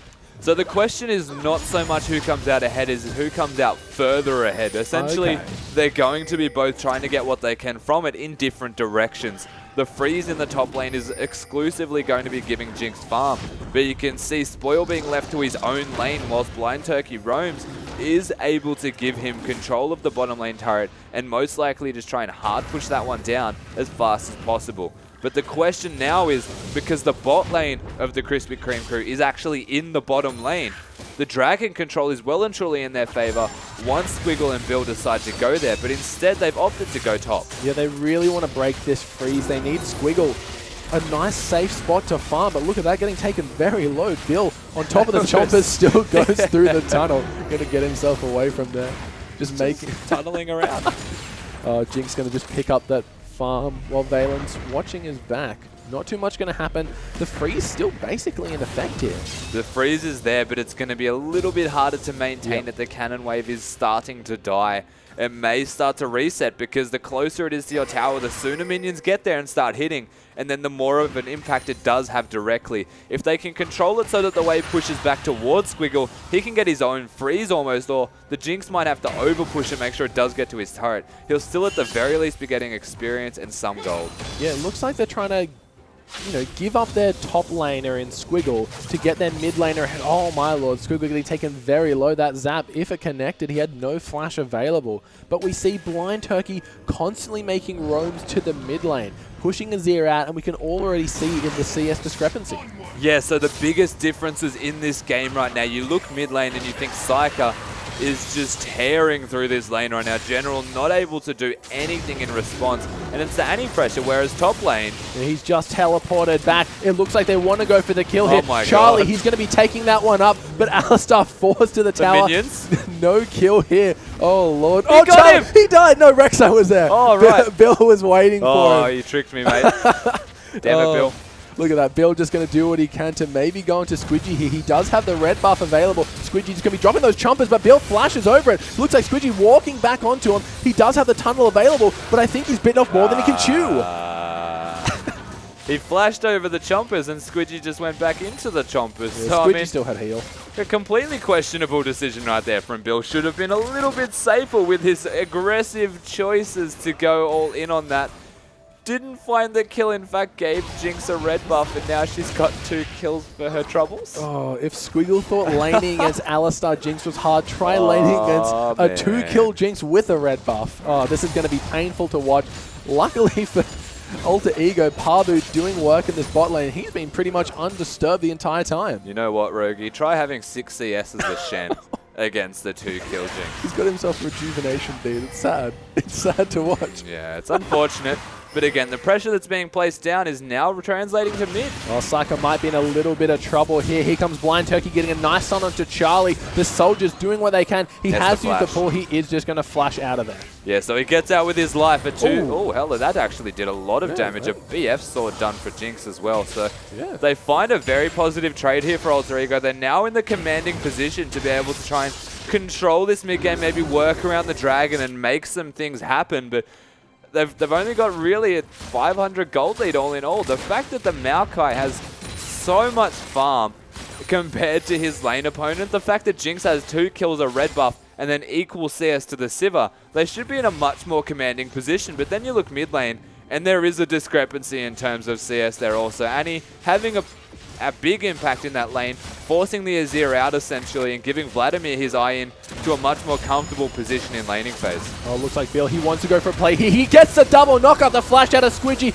The pulverize comes through. Bill just going to be walking into those traps. Has to get out of there. It was a nice double knockup. It did force the flash through 2 summoners, I do believe, on the side of Alter Ego. Yeah, so the heal and flash used by the Jinx, and there's a lot of kill pressure that is going to be there now, but the Bill going in with the nice engage, not really possible to be followed up. Annie was only level 3 at the time. Sivir did use the ultimate to ensure that they use summoner spells, but they do get out with their lives again. A lot of nice pressure here, but nothing translated from that. Yeah, General just going to be picking himself up a blue buff, and we see Parbu, he's so far ahead. Squiggle, he's in a world of hurt, just trying to do what he can with the limited resources he's been given. Yeah, it's very limited. In fact, he is finding himself so far behind in farm. Bill smartly addressing the issue that is top lane right now as he just tries to kind of bully Parbu around and say, just respect my lane, my teammate. Yeah, the knockup radius of the knockup radius of Rek'Sai has been a little bit nerfed in recent patches, so not as prevalent in just coming in and knocking everyone up from a bit too far away. We see Bill just going to be smiting away his red buff for the extra health. Vladimir in the mid lane, maintaining that lead despite Blind Turkey not being there. Yeah, having his revolver, of course, now starting to scale, hitting that level 7 mark, has the ghost but no flash. So the direct kill pressure onto General is essentially non-existent unless General makes a big mistake. But it is super easy to be ahead in this lane right now. The sustain between them two, is non-comparable, essentially. General relegated to trying to farm minions whenever Psyche isn't there to do so. Yeah, neither team really going for any dragon pressure just yet. We see a lot of wards coming down from the Krispy Kreme crew in that river. They know that the Nunu is on the side of Alter Ego, who can just solo that dragon anytime he sees fit. Yeah, the Nunu always going to have that pressure to do the dragon whenever he would please, but it's very risky knowing that Bill has just literally been everywhere on the entire map since he has hit that level 6 mark. He can just ultimately use the tunnel systems and find himself closer to the dragon. So it's going to come down again to what we mentioned in the pregame, the fact that Alter Ego can translate any positive trades into easy objectives. Bill might be in a little bit of trouble here. Valen, he knocks him back. He's going to look for a tunnel out of here, but here comes Charlie and General. They're going to try and keep him at bay. Valen, he wants to start a fight in the Dragon Pit, but no one's going to be able to get over there. Bill just going to be getting the knockup. Oh, he gets flash headbutt pulled. Here comes Shen ulting in the absolute zero, doing what it can. Here comes Pabu, he's to the back. Shen, he's trying to do what he can, but he's so weak. Rek'Sai has been taken down immediately. The Hemo Plague hitting 3 members, but Vlad being forced out of the fight, and Squidgy, he's backing him up. So essentially the Hemo Plague used much more as a zoning tool or just a threat of damage, trying to force Alter Ego to just bring more members to the fight. They will get the dragon for this uncontested. Sivir was not able to be there. Blind Turkey poking his head around. Oh, he's only level 5. Here comes a teleport in from Squiggle. What does he hope to gain from this? He's in a not so bad position because here comes Bill and Spoil. They've chosen Velen as their target. Charlie, now he's in a world of hurt. Going to be taking out, and KKC just answering. So they re-engage the fight. They've got the double teleport. You've got the Rek'Sai tunnels and the teleport from Squiggle to get back into the fight.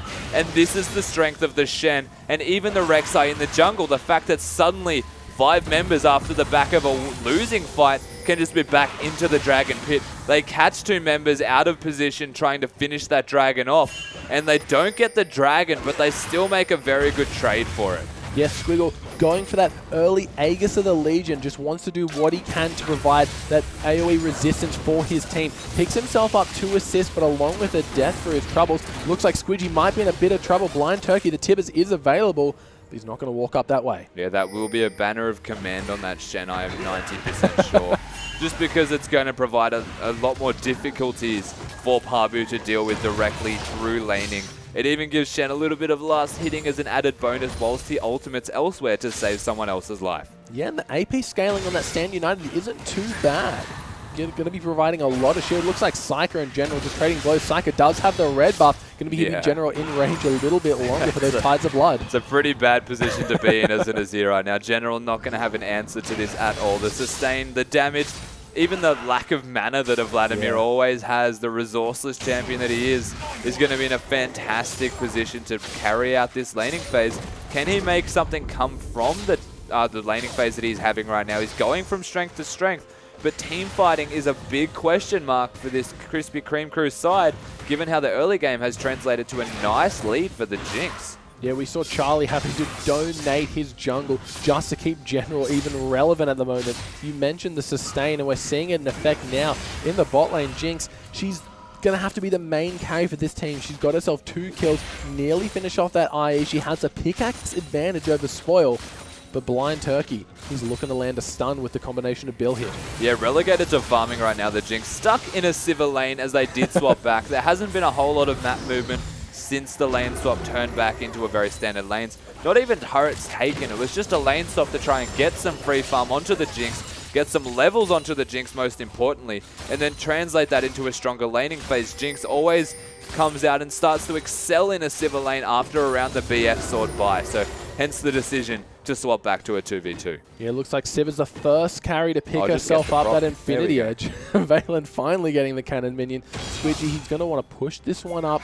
Meanwhile, General, he does have his blue buff to go over and take. Luckily for him, that Rek'Sai tunnel's nowhere near. Yeah, Squiggle starting to catch up a little bit himself. He's a fair amount behind in farm, but at least starting to close the gap by the tiniest amount. Is trying to keep the lane a little bit frozen. And there's nothing really to get on the map until he has that banner of command. So it's a very smart decision for that mid-game team-oriented itemization. And speaking of... Oh, look at that General just going straight into Psycho. But as you mentioned, the Vladimir doing what he can to sustain that damage. And he's almost back to full health. Yeah, look. You try and make a positive trade here, General. He didn't lose health for it, so all in all, it was a positive trade. Yep. But the second the next wave comes back, there's nothing you can do to stop him from getting health. Look at Valen just getting a nice pulverize, but the trade definitely not going to be in his favor. He just wants to hold those minions in place for Squidgy to get there to finish him off. Yeah, so essentially just being a placeholder for the minions, trying to get them to stay around, let the Jinx come back and get some last hits. Everything starting to slow down a little bit now, tapering off just a little bit while we're waiting for some big item spikes on the Krispy Kreme crew side. And even in a very similar position here is Alter Ego. They've got the Infinity Edge completed, but no boots or Vamp Scepter to really back that up with added sustain or attack speed and mobility. Yeah, meanwhile, Pabu doing a great job of using his advantage to get himself that first tower of the game. Siva is gonna answer with a tower in the bot lane for her own team. So both teams, one tower apiece, one dragon advantage for Alter Ego. They're a little bit ahead in gold, but not too much to be that noteworthy. It's actually 0. Oh. It just became 200, yeah. So...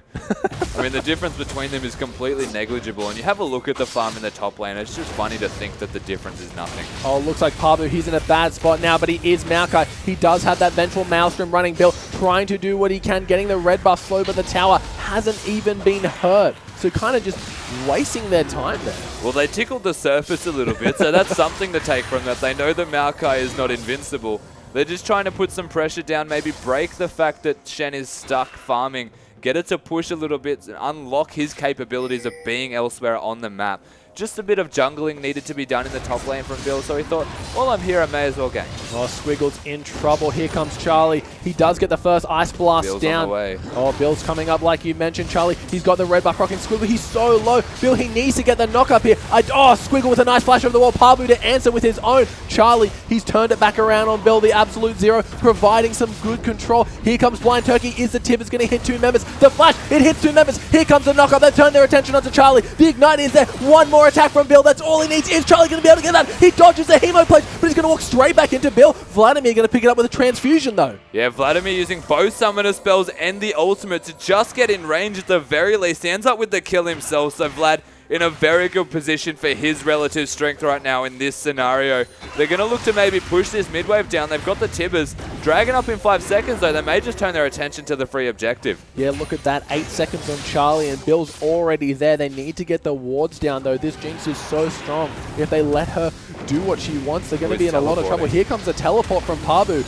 Got full health, full mana. He has finished his Righteous Glory. The Dragon down to 4k health. Bill trying his best to remove the ward. Sivir, the crits are very huge. Psyker, he's had to use the pool early. Blind Turkey's a lot of trouble, but here comes the Shen ultimate. Sand United, the Sivir, she has picked up the Dragon. Bill, he's trying to come in the back line. He can't pick anyone. The Emperor's Divide doing work. Squiggle, he's getting taken super low by the Azir. Oh, the Sand Soldiers just dominating at the moment. Blind Turkey is going to fall. If they can get one more prod at their spear, Squidgy picks it up. Looks like Spoil will run with his tail between his legs. They find a very favorable team fight here, Alter Ego, and it's exactly what they're looking for, because if they win a team fight, they can translate that immediately to an objective. We see them straight away go towards that bottom lane turret. It is going to go down. They find a very good trade all in all. The gold lead just exploding in their favor by a fair amount. On the back of a very smart engage, the Shen just not able to have an impact, whereas the Maokai is just never going to go down. There's just nothing they can do right now. They're waiting. They're playing the waiting game for this Vladimir to outscale everyone. Yeah, Psyker didn't have his ultimate available in that fight. Yeah, he didn't have summoners either. Yeah, that was a really not a bad fight. They were able to pick themselves up a dragon at least. A bit of a consolation prize there, but they really should have backed down after getting it. With no summoners or ultimate on that Vladimir, and Shen being so far behind, they're really kind of ambitious if they thought they were going to win that fight. They had a lot missing and non-available for that fight, so they tried their best to make something happen, but again, no Tibbers, no Vlad ultimate, no summoners onto Psyker, and he's the one being engaged on, so the pool is down. Blind Turkey needing the Shen ultimate. This is just everything you do not want here from the Krispy Kreme crew. The Emperor's Divide just ensuring Squidgy and General sit in the back line. Psyker not having that kill threat from the flank. They just ignore him. They find themselves some easy pickups there, and 3 members going down needlessly for a dragon. Yeah, great positioning of those Sand Soldiers, just swiping them across every single member, and it looks like they've turned their attention on this mid lane. It's down to about half health. Jinx will make short work of that if they are able to get in range, but Annie provides so much counter engage. Yeah, the zoning from this Annie right now is very relevant. The fact that the Tibbers is available, Sivir having that ultimate, and even the Vladimir with the Hemo Plague, they're just putting themselves in a very comfortable position where even though they just lost the last team fight, they can still essentially win one if it's onto the right targets. You need to be engaging onto that Jinx or the Azir, and Blind Turkey on the Annie can definitely make it happen. Oh, look at that. Squidgy just finishing off the minions in one auto attack apiece. Vladimir, he's picked himself up the Abyssal Scepter along with the Will of the Ancients. What are they going for? Looks like Psyker, he might be in a bit of trouble, but it is Blind Turkey. The Sivir, oh, not going to be enough to get him away. Valen, he's walking over the Chomper. Psyker, he's turning his attention on Squidgy. Oh, their heal. It might be enough to keep him alive. That was a lot of damage. Their heal was definitely necessary. Yeah, the heal was necessary, and of course, it was just a zoning Hemo Plague from Psyker to push them away a little bit. They're not going to be able to... Oh, they should be able to get the turret. It's just going to be a very risky position to be in. Valen just butting Bill away, but it looks like they want to take this fight. The Sand Turret is coming up. Bill, he's in a bad position. The Emperor's Divide doing work. Now Psyker, he has to use his pull defensively. Is he going to be able to escape Charlie? He wants to continue this fight. The Sand Soldiers just drifting across everyone.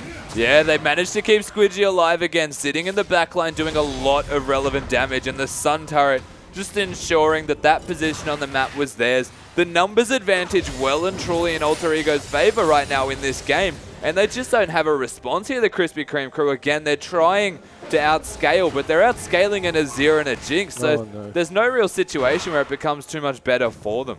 No, that's exactly right, Rusty. Last game we saw Squiggle doing so much work on this Shen. This game he's been completely starved of golden experience, and we're just seeing what happens to Shen if he's so far behind. He goes for these taunts, and then the damage reduction isn't enough to keep him alive. Yeah, he actually has like no defensive stats really at all. He's got a Sunfire and an Aegis, which are defensive stats, but they're not direct defensive stats. Goodbye. Yeah, Blind Turkey, his roaming has got the better of him now that General is able, with the assistance of Valen, to pick him up. Yeah, General has the death cap completed now as well, so in a very comfortable position. His damage output is super high. You can see how quickly he clears minions, a good indication of how strong he feels right now.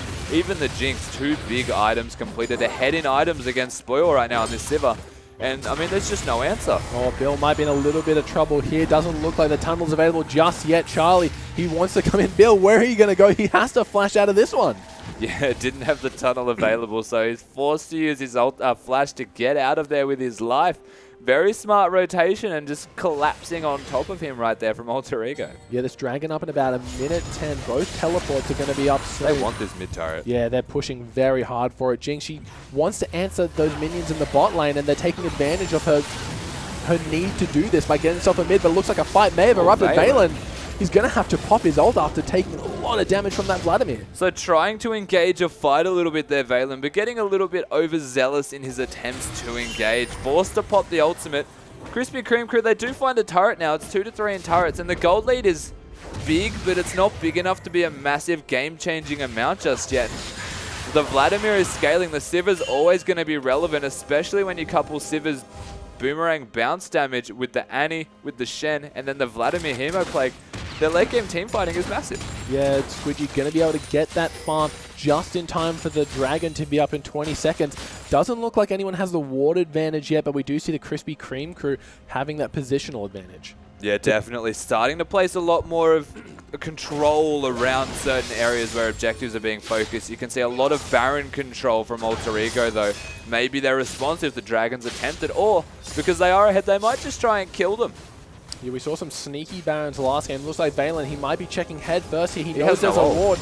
Charlie gets chunked very hard. Valen, what are you doing? You got no ultimate. He wants to go for Spoil, but Spoil, he Spell Shield to headbutt. Looks like Charlie's going to go down. Valen soon to follow. No, the Emperor's Divide is going to be enough to keep him alive. Vladimir is able to pick up Nunu. Meanwhile, Annie has fallen. Parvu, he's doing what he can with no Vengeful Maelstrom. He turns his attention onto Psyker. But look at that. Here comes Squiggle. He gets the taunt onto General. General's going to have to flash. But the Sand Soldier's still there. They're walking into a trap. Squidgy, he gets the shutdown. He gets 1 kill. 2 gets excited. Spoil, he's on the retreat. They're all so low. They're very low, and that just goes to show that they can team fight super well here, Krispy Kreme crew. But Alter Ego managing to skirt around the edges. Valen not even having his ultimate in that fight, still alive after engaging with Parvu. All of the members here just doing super well at kiting and working as a team from Alter Ego. They come out ahead in another team fight, and you start to worry if another team fight does go in favor of Alter Ego.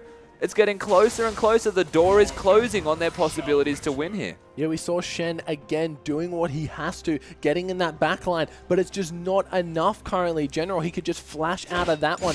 No kill pressure coming down. Jinx, she's 5-0-6. Maokai, 4-0-4. They're both playing their lanes so well. This early game hurt Shen so bad, and he hasn't recovered since. He just isn't able to have the impact that Parvu is having. The fact that that zone, the freeze that came out of Valen and Squidgy, the master stroke in this game right here, managing to force Squiggle into a horrendous position on the map. Just not able to find anything that he was looking for. No money, no control. It has been stuck at his items that he has now for so long, and they're looking to engage again. Yeah, the Righteous Warrior has been popped. Looks like a blind turkey once again. He's being caught out of position. This has to be the 5th time in a row we've seen it happen. He's just finding himself in very awkward positions trying to get vision control down. The rest of the Krispy Kreme crew are not there to help him in doing so. So very easy kills, very easy transitions from the kills onto Annie into objectives. It looks like they are trying to bait out this Baron. Spoil, he's in a bad spot, but Bill, he is going to be spotting out the appropriate members with the Tremor Sense. He's going to have to tunnel out of there just to stay alive. Will they start this Baron? No. Looks like they have turned their attention to the mid lane. It's a lot easier for them to bait around the Baron area, try and find a kill onto someone a little bit more important than the Annie right now, who doesn't even have a talisman yet, relying on that Sivir to engage. And the rest of this side of the Krispy Kreme crew, they just don't have the items to compare yet. You can see a BF sort of completed Phantom Dancer in favor of Squidgy over Spoil. Wow. They're completely in control. Yeah, look at this bot tower. It's going to fall any second now once Jinx gets a few stacks of her passive. Oh, that tower is not one for this world. Getting himself a tower, Shen might be able to answer in the top lane for himself. Yeah. Does have the Sunfire Cape, so his split push isn't the worst anymore. Actually probably full, not. Yeah. The tower is full health. Parvu, he is recalling. Nunu's already on his way up there. Yeah, it's going to take him a while to get a turret down, that's for certain. So we'll see if he can put any impact into this turret before someone can respond. Maokai, no teleport available. He was just going to walk there anyway. And all in all, you're just looking at Shen trying to catch up in money. He's going to have a lot to spend when he gets back to his base, you would imagine. To try and, just kidding, he has nothing. To try and catch up to Parvu on this Maokai, who's just an overbearing, tanky player right now. Yeah, we've seen the Krispy Kreme crew's wards. They've all turned in focus off these Baron. They took that bait very seriously. They know with the Nunu and the Jinx, they're able to get that down so quick, and they're not going to let that threat go stay idle. Yeah, so we're waiting on some big items here from the Krispy Kreme crew side. They've got a long way to go in terms of money to get to those items, so extending the game for as long as possible is going to be their plan right now. Keep the split push going, maybe sneak a turret here and there in between.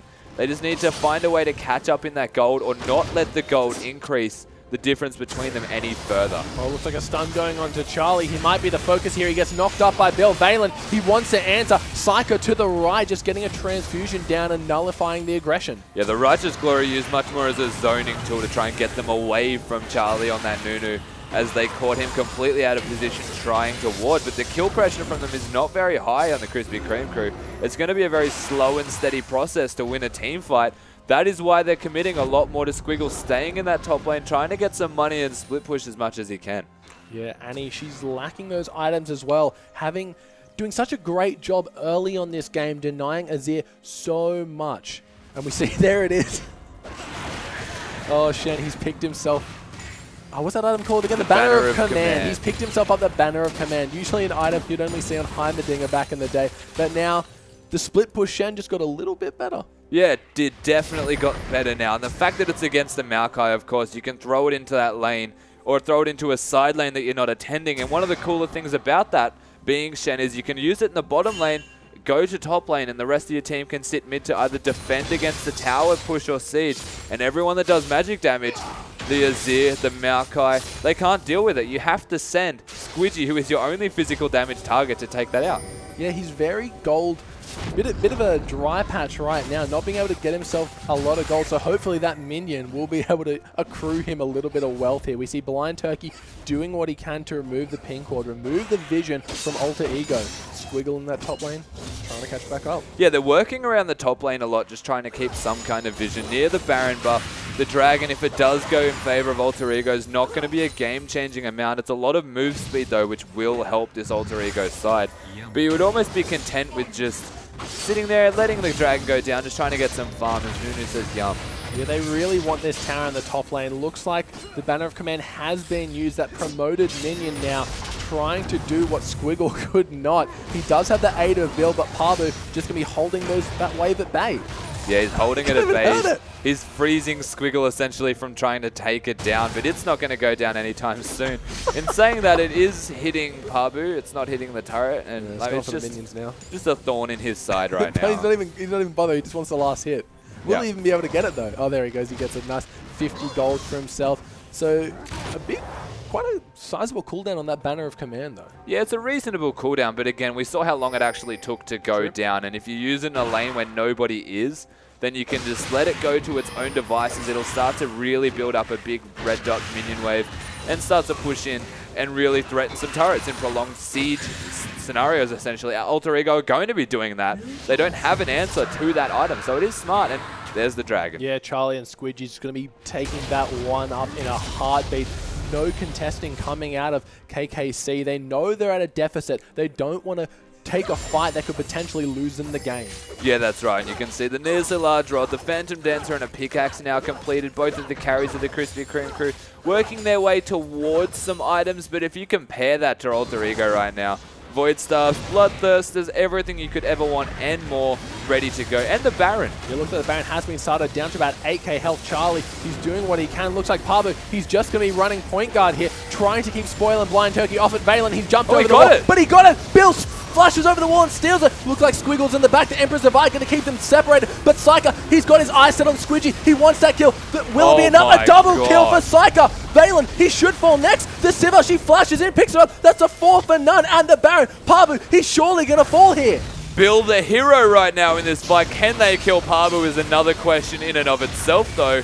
Let's watch in slow motion what it feels like. It feels like slow motion. They're barely doing any damage. It's 2 tanks and a support trying to take on the super tank. Why are you even bothering? Is Bill's going to die. Bill's going to die. He has to flash. Looks like Tibbers has now taken up the play. They are. They're getting a top and a mid tower at least. Pabu, he is going to finally go down here. The ace coming out from Krispy Kreme crew. The hero of this game, Bill. He flashed the wall. I don't know if it was a smite or a bite, but he got it. The super minions doing work in this mid lane. Sivir doing work in the top lane. And now this game is back in anyone's hands. Yeah, you can see 2,000 gold now completely in favor of Krispy Kreme crew. And you're right, Bill, the hero of this game, essentially stealing that Baron away with Shen, using that ultimate, getting on the back of Bill and just coming into the team fight. The most important factor, though, is that Psyker got into the fray, used his ultimate and destroyed Squidgy. There was no answer available. The heal not enough to save him in any means whatsoever. This is the Vladimir scaling that they were looking for. The Zone is completed now, almost at that Void Staff. They've got complete control now. The Baron, they've got the Banner of Command to push bot lane. Now Baroned up also, so it's not going to get in turret range. Everything is starting to look a little bit more dire here for this Alter Ego side. And it's something that I have been mentioning all game, is it's getting very difficult for them to get ahead. Yeah, it looks like Squiggle, he may be in a bit of trouble here. Valen, he has popped the Righteous Glory, but I think he'll be okay. It doesn't matter anymore because he's so tanky now. He has been able to survive that trough you've mentioned time and time again, and he's able to get himself up to that tank status that he needs to be. But look at Psyker. He's just straight up in the middle. Pabu, he's jumped on the entire team. The absolute zero. Sivir's not even there just yet. Psyker goes down. Blind Turkey soon to follow. Here comes Spoil. He gets a boomerang across the whole team. Bill, he's going to die soon. Oh, Jinx, she's just doing work. She's getting excited. Squiggle, he's going to have to flash over the wall. Spoil, he's on the run. They don't want to let Squiggle go down. They remember what happened to Pabu last time. Looks like Spoil, he wants to get in range to help his top laner. Connects. Oh, the Ice Ball connects. And And now Spoil, he might go down for his valiant efforts. General, he doesn't want to let it leave. Squidgy, he has procced the red buff, and that's going to be a double kill and an ace for Alter Ego. You have to question what they were thinking right there, the Krispy Kreme crew. Caught out of position, the Vladimir going down with no flash available, forced to pull at the beginning of a fight. The fact that Alter Ego, they've won themselves a fight, now they can completely turn this game around, transition that into a free objective. They may not be able to get the next one because members are available. They should be able to get the turret at the very least. Yeah, Bill, Psyker, and Blind Turkey coming off the respawn. Whoa. We see the Rek'Sai just zipping past someone, but a nice Sun Disc from General going to be protecting their flank. They get the inhibitor tower down, and now they want to recall. Looks like Squidgy, he's not done here yet. Oh, he's done. Oh, yeah, he's definitely done Vladimir is here. He is done. Yeah, Vladimir, he does have the Ghost available, so he would be able to provide chase if he need to. Dragon spawning in 2 minutes. Wards in favor of Krispy Kreme crew at the moment. It's just a very awkward position to be in, because here's the thing, without the Vladimir being able to kill the Jinx, there's no way that they can win a teamfight, Krispy Kreme crew. But Alter Ego catch the Vladimir out of position. He doesn't have summoner spells to get away. The Jinx is not looking like it being at a threat of dying whatsoever, and then they walk away with the team fight. Krispy Kreme crew find themselves a Baron, they find themselves a winning team fight. They get a gold lead, and then they just throw it all away to the strength of this Jinx and Azir. They manage to come out ahead Alter Ego with a nice team fight. They open the inhibitor in the mid lane. It's now susceptible to be taken at any time in this game. The longer the game goes, the more impact that is going to mean. This next team fight is going to be a big deal. Yeah, but we can't cross Krispy Kreme crew out just yet. Siva, she was late to the party, so hopefully they'll take it upon themselves to reposition themselves a little bit better around this dragon. We see it spawning in about 55 seconds. Squidgy, he's already making his way down. Charlie, 2 pink wards on the side of Alter Ego. They have the ward advantage now. Yeah, they've got complete control of the dragon. I would even question the decision to try and steal or stop the dragon from being taken.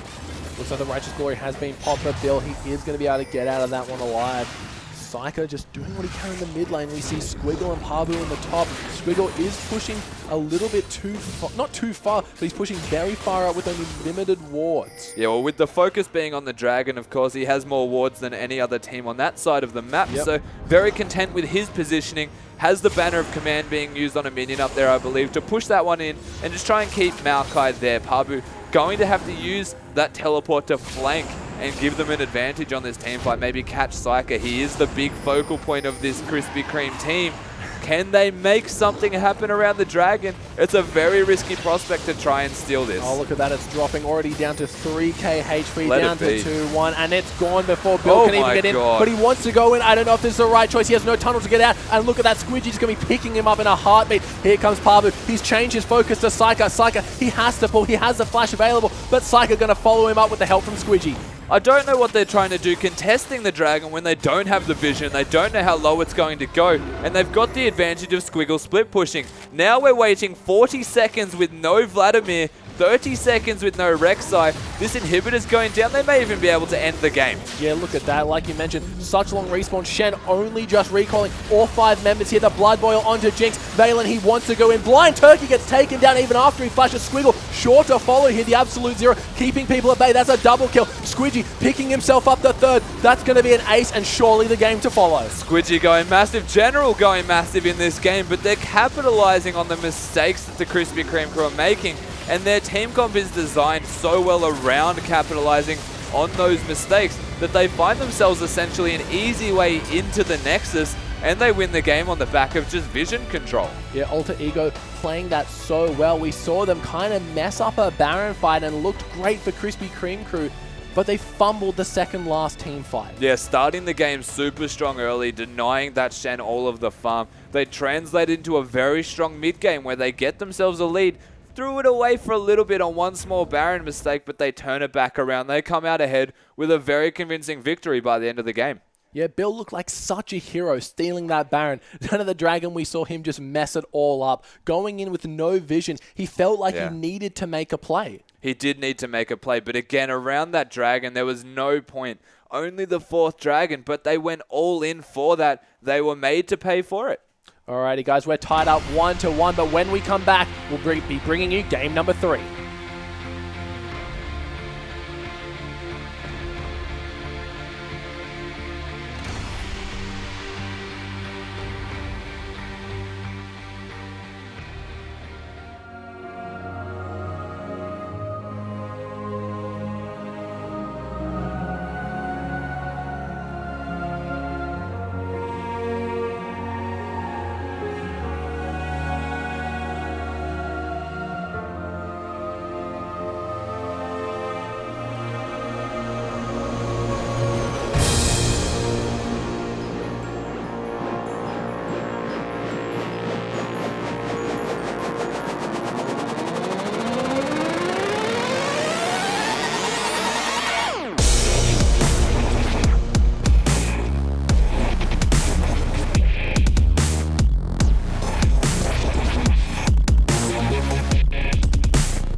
and gentlemen, welcome back to the Oceanic Challenger Series. I'm Max Rogie for Foglia, joined by Zach Rusty Pie, and we just saw a very close game. We saw a very interesting game, very back and forth, almost like watching ping pong in League of Legends.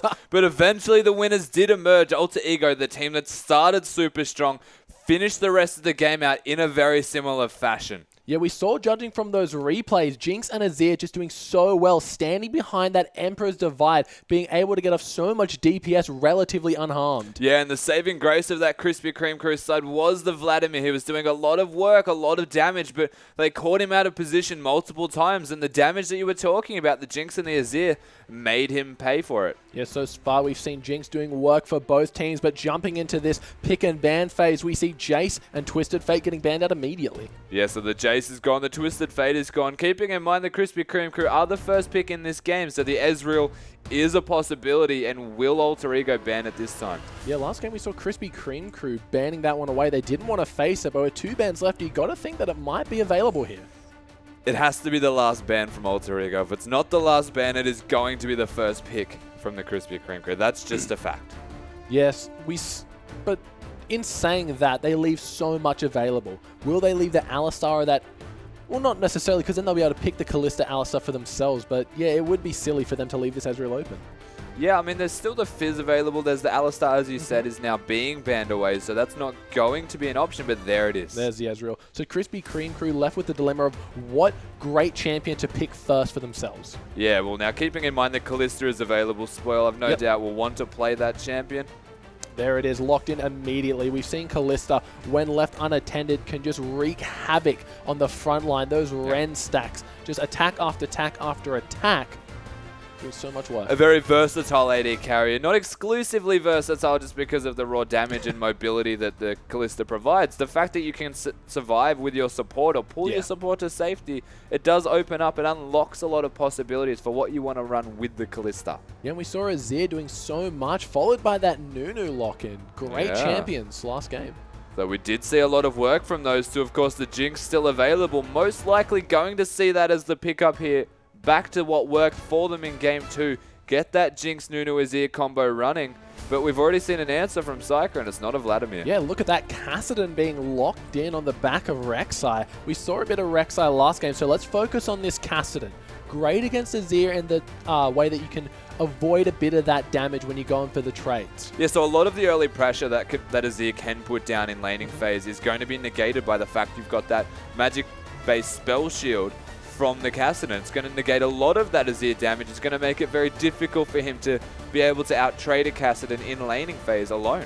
Yeah, and once Kassadin hits level 6, Nunu is going to have such an issue trying to gank that lane. So, well, any champion really. Kassadin, once he hits that 6, the mobility is amazing. And we see this time Alter Ego taking that Shen away from Squiggle. Yeah, I like that decision, really. They've got the Azir Jinx Nunu combo, what worked for them so well, all going massive in that last game. They now rounded it out. They've got the Shen, who can use that stand. Oh, I've already forgot. The Stand United. That's what I was going to say, stand aside, but that's something completely different. To really protect the 2 hyper carries that they've got. Not known for their really high mobility, of course, as they're having a little bit. Jinx can get excited, but it's not what they are known for. They're no Kassadins in the mid lane. It's going to have the Shen that can provide that shield onto the relevant carries and work very well around the zone control and the damage that both of them can put out. So we see Blind Turkey playing another different support this game, locking in that Thresh. His Morgana was on point with those Dark Bindings. Let's see if his death sentences live up to the par. Yeah, that's right. He's very good in this support lane. He's very versatile in his support capabilities. We've now seen multiple champions from him so far, and it's a very strong bot lane. Needs to be respected here. They've gone for their strengths that work from the side of Alter Ego. They've gone for that Jinx Nunu comp. They don't have the Alistar to boot, but they've also foregone the fact that Thresh exists right now. And they've given the Thresh Kalista bot lane to this Krispy Kreme crew side. So I wonder what they'll answer with their support of their own. They have hovered over Morgana. Probably the Nami or Morg. Yeah, the Morgana, great for just seeing that death sentence incoming, getting a nice black shield to prevent any further initiate. But the Nami also a possibility here with the Jinx. Nami just providing a little bit of added damage. Maybe even the Janna does quite alright, but Morgana just having the spell shield denies a lot of the engage that could come out from the Maokai, the Kassadin, the Rek'Sai's knock-up, and the Thresh hook. Is a very good decision and a team-oriented choice. Works with the rest of the shields and zone control that is provided by this Alter Ego side. Yeah, the Soul Shackle's so great when everyone's trying to engage on top of you. You just pop that ultimate. The massive slow allows Jinx to kind of gain some distance between her and the threats. But speaking of gaining distance, you're versing a Kassadin. No amount of distance is enough. Yeah, it's very hard. The later the game goes, the higher the levels of the Kassadin, the harder it is to maintain control of him in team fights. The fact that the ultimate cooldown gets reduced to 2 seconds at level 16, very difficult to keep track of him. And you look at the rest of the side here of Alter Ego, they've got a very good protection-based comp with 2 hyper carries. They've got very good siege. But it's similar to what worked for them in that last game, is that they try and win a team fight, work around that zone control that they've got. They've got the Shen now instead of the Maokai, so the engage isn't as direct as it otherwise was. But if they do come out ahead in a team fight, objectives are just going to fall down. So why do you think they've chosen to go for Shen here when Maokai worked so great for them last game? So I think for the most part, they're denying the Shen from being on Squiggle right now, just because it has got a big impact. The fact that he can split push, deny a lot of control from Squiggle now, force him onto that Maokai and make them the team that does need to engage. It plays to the strengths of the Alter Ego side a lot more, in that they're the ones being engaged on. They're very good at counter-engage based team fighting. They've got the Nunu Absolute Zero for zone control. They've got the Emperor's Divide, another good factor in zone control. Can knock people into the Absolute Zero if things go to plan. And then Jinx can stand behind that. Azir can stand behind that. And if they manage to get past all of that, there's the Shen ultimate to boot. Oh, that is going to be messy team fights. We saw last game, Shen just falling so far behind on the side of Krispy Kreme crew. Let's see if they now know how to do that to the enemy Shen. Yeah, that's right. We'll see if the Maokai can have a big impact. Maybe work around that lane control that we did see from them. But Alter Ego, when it comes to that lane swap, they didn't look for the hard pushing. They were looking more towards just controlling the wave, getting some farm onto the Jinx where the lane presence is a lot more prevalent.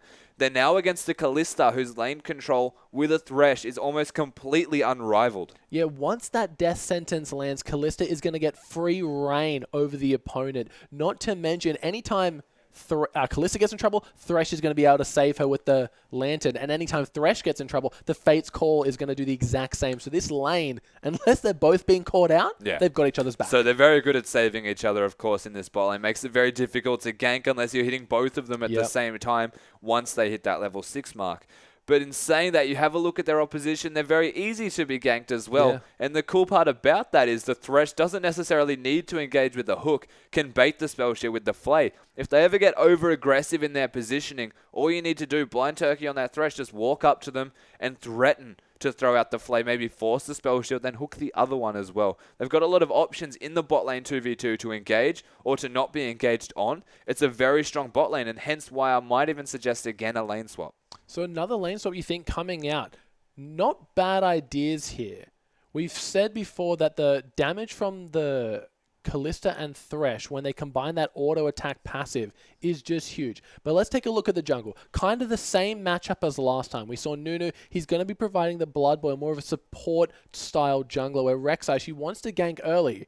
But which lane do you think she's got will be able to get ganks off? So there's kill pressure in a few of the lanes. Of course, the Kassadin, very difficult to find direct kill pressure, but you've got a slow, you've got a little bit of a disruption there, and it's very hard to take the Kassadin out. And it's a lane where you want to put pressure anyway. You want to get Psychic going. He's evidently the big carry of the team. When it comes to actually winning the game, you want to be on his back and get him ramped up and going. The Maokai, a very easy lane to gank for at all stages. The bot lane, if the hook connects, again, very easy. But you have a look at the junglers, and Nunu, not known for his ganking prowess, it's going to come down a lot more to how the lanes go in terms of direct control to allow Nunu to be completely unlocked, put some deep vision down and spot the Rek'Sai. Essentially, his job is to watch where the Rek'Sai goes, not let him get ganks off. Yeah, we saw Blind Turkey last game, like you mentioned, being completely unlocked, just roaming and denying Azir so much farm in the mid lane. Now that he's on a different champion again, do you think he'll be going for that same playstyle?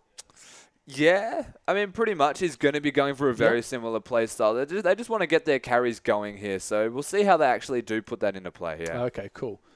And so, again, in this top lane, it's just like a mirror of each other. Probably going to be the lane swap. Shen doesn't really come out ahead here. We saw in the first game, the Ezreal Smite did allow him to get a level 2 camp, but in the second game, he got denied quite heavily. Yeah, so a big factor in this game is if Squiggle can get going, basically. In Game 1, he was doing a lot of work. He started with the jungle camp, translated that into some big taunts throughout skirmishes and team fights, and carried their team through to a later stage in the game where they were able to have that massive impact. You have a look at their opposition here, though. If they can get the lane swap, if they can maybe deny some farm, you might want to see maybe a readaptation here, though, from this Krispy Kreme crew side. They've got the Maokai. Maybe they're the ones who want to put the swap into effect. Yeah, Maokai, such a great champion. He basically just has that point-and-click snare. A lot easier to manage than that skill shot from Shen. But it looks like we're going to be jumping into game number 3, the third and final game between Krispy Kreme crew and Alter Ego. Both teams just walking into their respective positions here. Krispy Kreme crew kind of going for a more defensive style play here, all grouping around that dragon entry point on the side of Alter Ego. They're looking for a blue invade. Yeah, I mean, they're looking for an invade. It's not going to be overly aggressive. It's more of a group up, place some wards down, get some control or some vision of where their respective opponents are going to go. And now we can see that they have complete control. It has been spotted, though, by those pings. The response is going to come out immediately from the Krispy Kreme crew. They're going to try and really scope out if this lane swap is happening, because you would imagine they want to get the 2v2 and the 1v1. So are they potentially looking for someone here? Is that why they brought all 5 members down? They're not exactly looking. They're just safety in numbers right now. There's nowhere else for them to be, and they know where their opposition are. But in the case that they do find someone, it's better that there's more people there to kill them. That's exactly right. We see probably the lane swap coming out as Jinx and Morgana in that top lane. We saw some shenanigans last game of baiting out that vision, then recalling, then walking to the other lane, but not going to happen this game. Yeah, they're not predicting the lane swap either. You can see Squiggle always going to start with the Raptors, so in a fairly comfortable position for getting some farm, at least in this game. Not going to find himself too far behind like he was on that Shen. And Shen going to be piggybacking with his respective jungler because they're the team putting the lane swap into effect this time. He's not going to be caught unaware. You can see even a Doran's Blade Star for him right now. And, I mean, they're looking for the 2v1 scenario, Alter Ego, but it's almost like they didn't really care, Krispy Kreme crew. They just wanted to let it happen. Yeah, we said Blind Turkey. He enjoys to roam, and look at him already. Maybe going to make a play onto General here. The minion wave is up. Blind Turkey, he's moving in. Psyker, he does get the Q down. The Ignite is there. General, he's going to have to not slash here, but look. Oh, the return from Parvu and Charlie. He has the taunt at level 2. Blind Turkey, he's in a bad spot. The flay isn't going to be enough, and that's a first blood to Charlie. It's not done yet. Here comes Squiggle, Bill, Valen, everyone piling on in this mid lane. Bill, he's in a bad position. Does he have tunnel level 2 yet? No, it doesn't look like he's going to have to flash over the wall. What is going on, Rusty? Absolute chaos has just ensued off of a lane swap. You can see the Morgana completely unlocked and able to roam down. The Shen and the Nunu holding hands in the jungle. And a very questionable, aggressive decision there from Blind Turkey. Using the flash level 1 to throw down the flay and then not have anything to follow it up. They got nothing from General in terms of summoner spells, and they died. Yeah, his aggression seems to be his undoing in this series. The last game we saw countless rotations on the Annie, just getting caught out, giving away free kills, getting nothing in return, and now already giving his team an early disadvantage. Trying to make things happen doesn't always work out in your favor, of course. He is trying to make big plays, trying to get the rest of his team going, but it just backfired in that particular scenario, and it's unfortunate.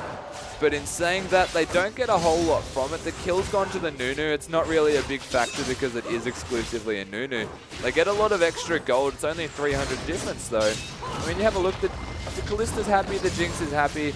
The Kassadin still has a CS advantage given what had just happened in the mid lane. Didn't use the Summoner, so still everyone quite alright. Just a small hiccup at the very start. Yeah, you're exactly right. Nothing. It's not going to be the Pebble that starts the Avalanche. Looks like General just going to be farming up in this mid lane, trying his best. The Kassadin, despite all that shenanigans just before, he's got himself a little bit of a CS lead here.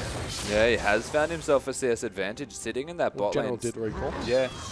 Did get an early Antone for himself after that. Looks like Squiggle has gone down to the bot lane as Spoil and Blind Turkey finding themselves heading to the top, so we're going to see normal lanes again. Yeah, it's going to be normal upside down lanes right now. It does start to favor the Krispy Kreme crew's bot lane by a little bit. They've got an extra Doran's Blade in their favor, but don't be surprised if the Jinx and the Morgana actually decide to recall in response to this, or if they are content with it, then it's entirely on their back as to what they feel like at this stage. There's no one big advantage from it directly. Yeah, it looks like Nunu just pondering his time in that top lane, just going to get himself the Krugs, maybe look for a gank. He knows that Blind Turkey's been aggressive this entire series, might look to exploit that. Yeah, there's a still lot level 1. Yeah, he's still level 1. He's 2 now. Finally hit level 2. Look at that Valen. He wants to make something happen here. Valen does get hooked, but the Dark Binding is going to be there. The target is Blind Turkey, the teleport coming out of Squiggle. Pabu is going to answer. Oh. Look at that, Kalista picking up Valen in the process. Charlie, where does he want to go here? Just gets an Ice Blast. He's not looking too healthy. He's going to have to run out of that. So both top laners actually teleporting in to help their team, kind of zoning away the rest of the Alter Ego side. They caught Blind Turkey with a binding, but it backfires on the fact that Spoil is able to wait through. Oh my god. Look at that, Blind Turkey hitting the clutch hook, and that's all she wrote. Squidgy goes down without a second look. And this is why you ban Kalista right now. The fact that between the Thresh and the Kalista, they can kill a Morgana instantly. The hook connects, they find a second kill out of thin air, essentially. It's just starting to put this Alter Ego side already on the back foot because of a 2-0 AD carry from this Krispy Kreme crew side. Yeah, Squiggle was still there. He was able to lock down Jinx long enough so her flash didn't get used in the bot lane. We see the junglers just farming up a storm here. What else are they going to do? Psycho, he's hit that level 6 general, meanwhile has not. So look for a little bit of aggression out of this Kassadin. Yeah, you might see some forward motions here, but in saying that he hasn't actually recalled just yet, so just putting down a bit of pressure is very much overdue for going back to get some items. Yeah, he wants to get himself that Rod of Ages as quickly as he can. The quicker he gets it, the quicker it stacks up to its fullest potential. Squidgy, the first one to transition back to this bot lane. He doesn't want to go toe-to-toe with this Kalista, especially after her getting that double kill. Well, now she hasn't recalled just yet. You would imagine when she does recall, she'll go back to the bottom lane, get herself a BF sword eventually. Those 2 kills going to help out a lot. Probably around 200 gold away from actually getting that BF sword. So we'll see when they actually decide to go back towards that bottom lane. But meanwhile, Squiggle onto Squidgy. Bill, he's coming from the left. The flash is available for Squidgy. He's going to have to use it. He gets out of there. Is it enough? No, the Maokai hits a slow. Bill's going to get the knock up. Squidgy's going to die here, and Bill cleans it up. And Core completely alone right there as the Morgana was still in the top lane. You have to wonder what he's doing out by himself. Has that pickaxe and boots already. Starting to find some early strength, but you cannot compare it to the rest of this Krispy Kreme crew side. They didn't get the denial onto Squiggle. He's still farming, and now they've got more kills onto Spoil than they could ever have imagined at 7 minutes into the game. Yeah, look at Blind Turkey. He's still only level 4, lowest in the game. General has hit that level 6 mark.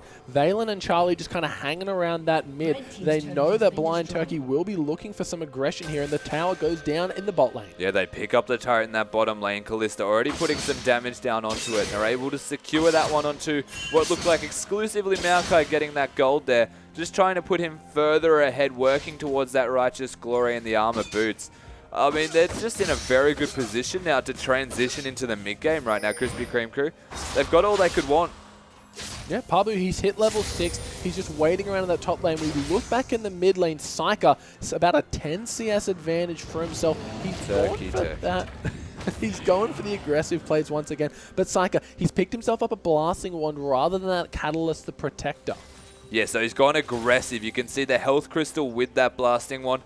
Not going for the Mana Crystal just yet. He's going to get the Rod of Ages around the same time, just changing the build order to lose a little bit of sustain to gain some more damage in response. It's good for laning phase against the Azir, who has gone for that Morellos as the first option, not getting any extra magic resistance, going for the damage build, and can be made to pay for it if a gank comes out here. But I mean, even in a 1v1, Psyker finds an advantage.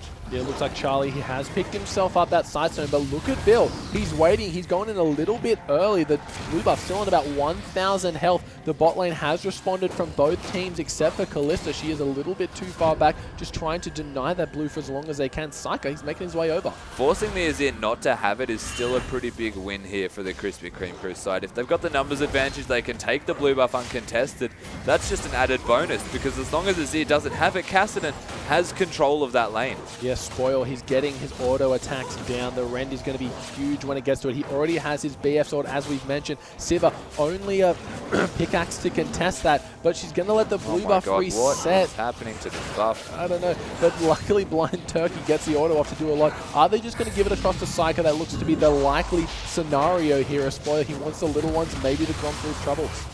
Yeah, so he does get a little one, 20 extra gold. It is a sizable amount of gold, actually, funnily enough. Puts himself in a much more comfortable position here. Kassadin in the mid lane, getting the blue, denying the blue from General, who now has to recall because he has no mana, funnily enough, to try and get some items, working towards that Forbidden Idol, perhaps, just to stay in that laning phase even more. Yeah, you're right. He picks himself up that Forbidden Idol with no blue buff. He needs the extra mana regen. Despite the mid lane, the CS advantage being in favor of AE, but looks like Bill picks himself up a dragon with the help of Spoil and Blind Turkey. So complete control of the map right now, and funnily enough, not farm. The bot lane is still being frozen by this Alter Ego side, but the rest of Krispy Kreme crew, they've grouped up, they've started going for objectives one after the other. Look at them making it happen. Oh no, he's in a bad position. Luckily the flash comes out. Here comes Valen. She flashes in, gets the ultimate down. In the meantime, Spoil, he's just jumping away from Charlie. The Ice Blast not doing that much against Kalista. No, but Bill has gone down after all of this. So still,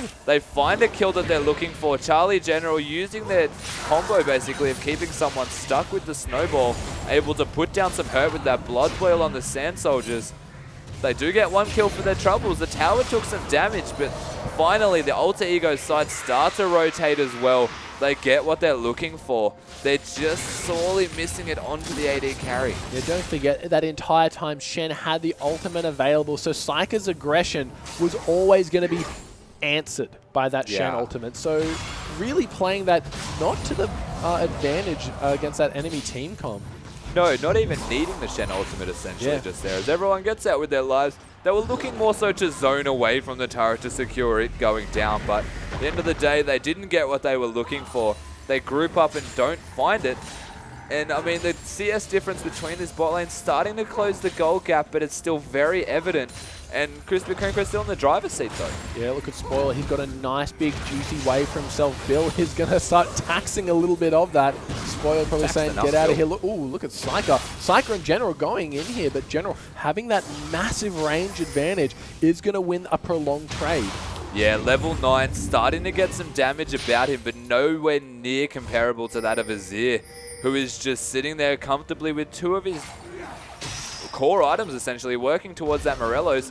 No big item completed until right now for Psyker. Yeah, he does finish that Morello's finally for himself. He is going to be able to answer a little bit of that Kassadin aggression in his lane. Valen and Charlie just doing what they can to ensure no extra damage. But look at Blind Turkey. Oh, the spell immune is not going to allow the hook to come out.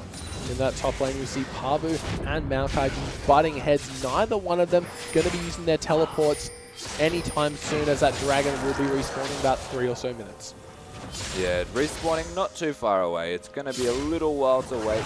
Let's just take stock a little bit of the last hitting and the fact that the gold lead is starting to favor the Krispy Kreme crew, even on the back of a free kill that they essentially just gave to Alter Ego. Pavu might be in trouble here. We have two members moving up. Blind Turkey, the hook is going to be so important here. He hits it. Look at that, the flash over the ultimate, though. Psyker's tanking up the turret, not the person they want. Pavu goes in. Is he going to pick it up? Psyker, he comes back in and cleans himself up a kill.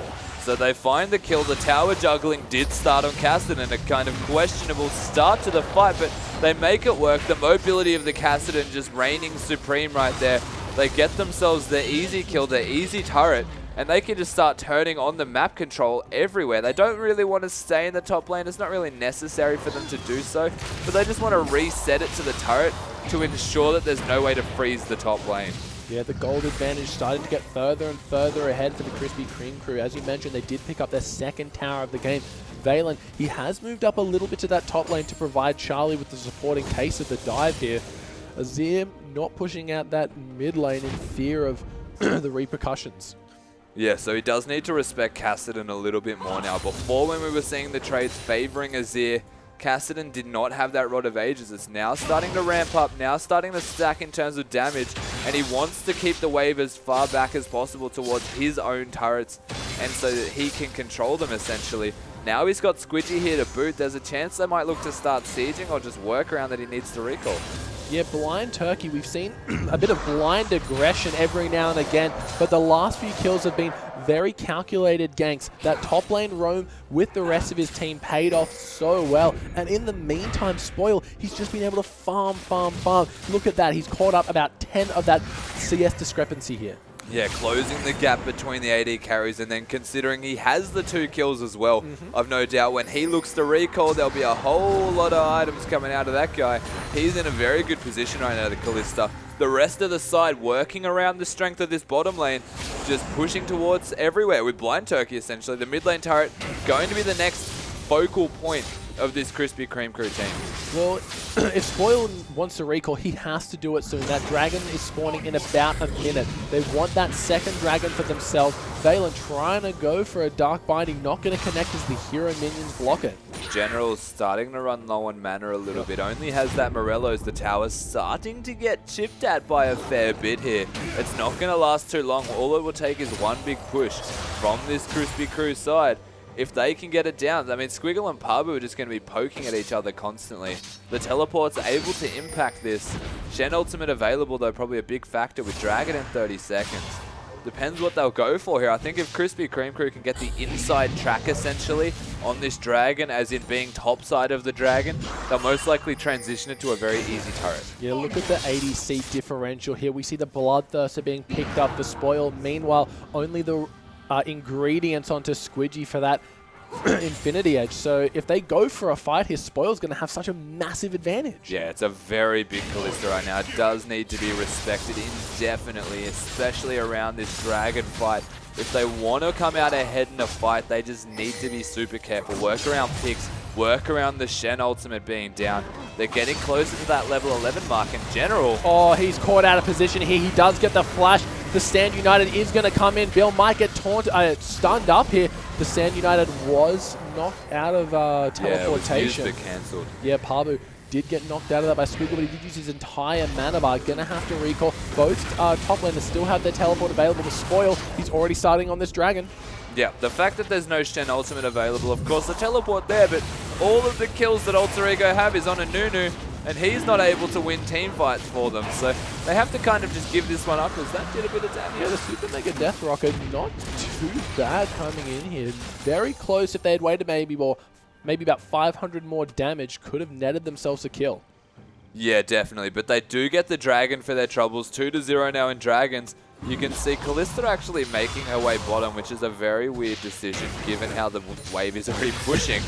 I mean, she's probably just going to get attention of multiple members down there. Look at Psycho just playing that aggression so well. Blind Turkey has his back. They really want this tower. The General doing such a great job. The Thresh Hook narrowly missing. It's super hard to get into a turret where there isn't a Azir. Wave clear is just phenomenal. I still don't know what Kalista's doing down here as he's just standing in a backwards area.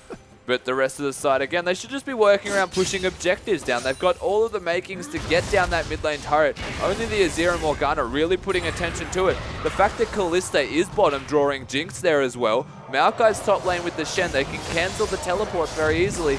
Work around the Rek'Sai, work around the Kassadin, get a Thresh Hook, take the turret. Yeah, looks like Rek'Sai going to be moving up to that mid lane now. Charlie on the right side going to be picking himself up a blue buff. I mean, picking General up that blue buff any second now, but Kalista is too close by. Yeah, the threat of the blue buff, a very overbearing prospect here from Alter Ego. Knowing the Krispy Kreme crew are just around waiting for it to happen. You can see 2 people now rotating to that bottom lane, putting some pressure down onto that second turret as the rest of them just being pests in the jungle. Yeah, getting about a quarter of that turret's health down. Spoil doing what he can. Still about 10 CS behind his counterpart. General and Charlie in the mid lane. Looks like they want to try to go into Psyche here. A little bit of damage. He is just going to Rift Walk out anytime he wants. Not getting too low on mana. Look at that, just Rift Walking in, trying to get the Void Pulse up and narrowly missing. Just being aggressive at the moment, starting to scale on that Rod of Age is going to be in a good position here. The Kassadin is finally General might be getting that buff that he has been waiting for. This will help a lot in mid lane to give a bit of pressure in that 1v1 direct trade between the Kassadin and the Azir. It's going to be even harder now to start pressuring objectives, get some turrets down, but Azir's going to be very good at taking them, especially with a Nunu. Yeah, they really need to get Spoil to come up into that mid lane. Just 2 or 3 auto attacks on that tower and it's sure to fall. I don't know why they're just keeping him in that bot lane. Maybe he wants just a little bit of free farm for himself. I'm just not too sure here. Kalista, one of the champions that works quite well around having multiple item spikes. Of course, you want the Hurricanes with that Bloodthirster. Your raw attack speed is quite low, so your team fight relevance isn't necessarily high. It's just the fact that you have that over-sustain from the Bloodthirster and for long trades. Oh, looks like they finally will be getting that tower. Blind Turkey missing the hook onto Nunu as the hero minion dives in front of it. The red buff should be secured for Squidgy here. Once a Jinx gets that red buff, the long-range AoE autos begin to slow entire teams. Once she gets that excited off a kill, chaos ensues. Definitely. We'll see if that can actually happen, though, as both teams not really looking to fight. They're instead very content farming. Doesn't seem like they want to do anything anytime soon because they're starting to... They just want to scale up with items. But, I mean, the boot's 2 completed for Kalista. You've got the makings of very good early game-based team fighting items from Squiggle on that Maokai in particular. The similar prospect from this Shen. He's gone for that Sunfire. Is that... Are you okay? General. He really didn't like that cannon minion. He just likes sand soldiers, I guess. Like an obvious misclick there. Will it cost them in any coming fights? Luckily, no one from the Krispy Kreme crew saw that blunder, or they would be definitely trying to push down an objective here. What was that? I'm sorry. Oh, okay. It's unfortunate, I know. Mistakes do happen sometimes. Luckily, he has the blue buff. When you have like a laptop, sometimes the keys are very sensitive and you don't realize you're pressing them. Maybe that's what happened. Yeah, pro gaming on a laptop, I'm sure. 30 FPS right 30 FPS right now. But it looks like Pabu just doing what he can. He has that Sunfire cape, so the split push potential is there. Looks like Squidgy might be caught out, but Charlie, a nice absolute 0 to quell any further aggression. But more of a zoning absolute 0, but the same thing happening from Blind Turkey, zoning each other with their spells, putting some damage down onto Squidgy, who's not going to die, but just looking to prevent him essentially from getting towards that bottom lane. You can see the hooks are coming out left, right, and center. They're connecting, but they haven't found a whole lot of kills from it yet as the pressure is well and truly on this bottom lane. Yeah, Spoil must be sitting on the cusp of that Runeglaive's Hurricane. Meanwhile, Blind Turkey gets binded up and then zapped right in the face. But Spoil, he must be on a lot of gold. That dragon spawning in about 55 seconds. Does he have enough time to back? It looks like he will be doing that right now. Probably won't have enough for an entire Hurricane. I'd be surprised if he did because he'd recalled not too fast. So he'll get that attack speed aspect of it. Yep. He's going to be okay with just that. But the recurve bow alone is not going to provide him a whole lot. It's Kalista itself, though, having that extra attack speed provides mobility, which is important. The more you get, once that Hurricane in particular is completed, if it's the Hurricane, it may be that Blade of the Ruin King for all we know just yet, will provide a lot more team fight-based utility, and that's when they'll most likely start the fight. Similar to the build that Psyker is going for now also on the Kassadin, most likely getting that Zhonya's out as soon as possible, work towards that team fight strength, get the dragons. It'll be the 3rd dragon in 10 seconds. Or just hook the Jinx. Oh, look at that Blind Turkey. The aggression paying off. Luckily, General's ultimate was available, but it doesn't matter. Spoil goes down. General sure to follow.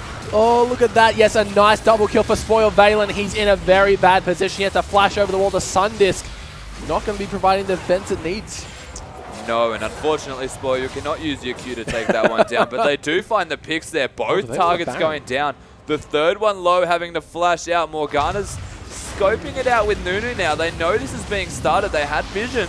Yeah, could be potentially risky. We saw what happened last game when a team wasn't prepared for the Baron. Psyker and Squiggle getting taken a lot of damage. Bill, he's going to be the primary tank here. Spoil. The Ren stacks are real. Could get it from about 1.8k about now. Looks like Pabu, who's coming in from the left. He wants his Squiggle. He gets on him. The Baron not down just yet. Morgana has been picked up on the back. Pabu, everyone's changed his attention onto him. He's going to have to retreat 3k on the Baron. It looks like a smite has gone down. The Ren stacks have fallen off. Oh, the Super Mega Death Rocker coming in, but Kalista, she is going to finish that one off for herself. So they do get the Baron in the end. Nunu going down, Valen going down. They get 2 kills with that Baron. And suddenly the gold leaders just erupted into this massive amount. 7,000 gold, the difference between them is a big factor. Now the dragon available, the 3rd dragon for move speed. Like they needed any more of that. they're going to be in a very commanding position, Krispy Kreme crew, to just try and systematically and methodically dismantle their opponents from here on out. Yeah, you're exactly right, Rusty. They've hit this massive power spike where they have the Baron and the movement speed. Kalista, she's going to have enough for her runes.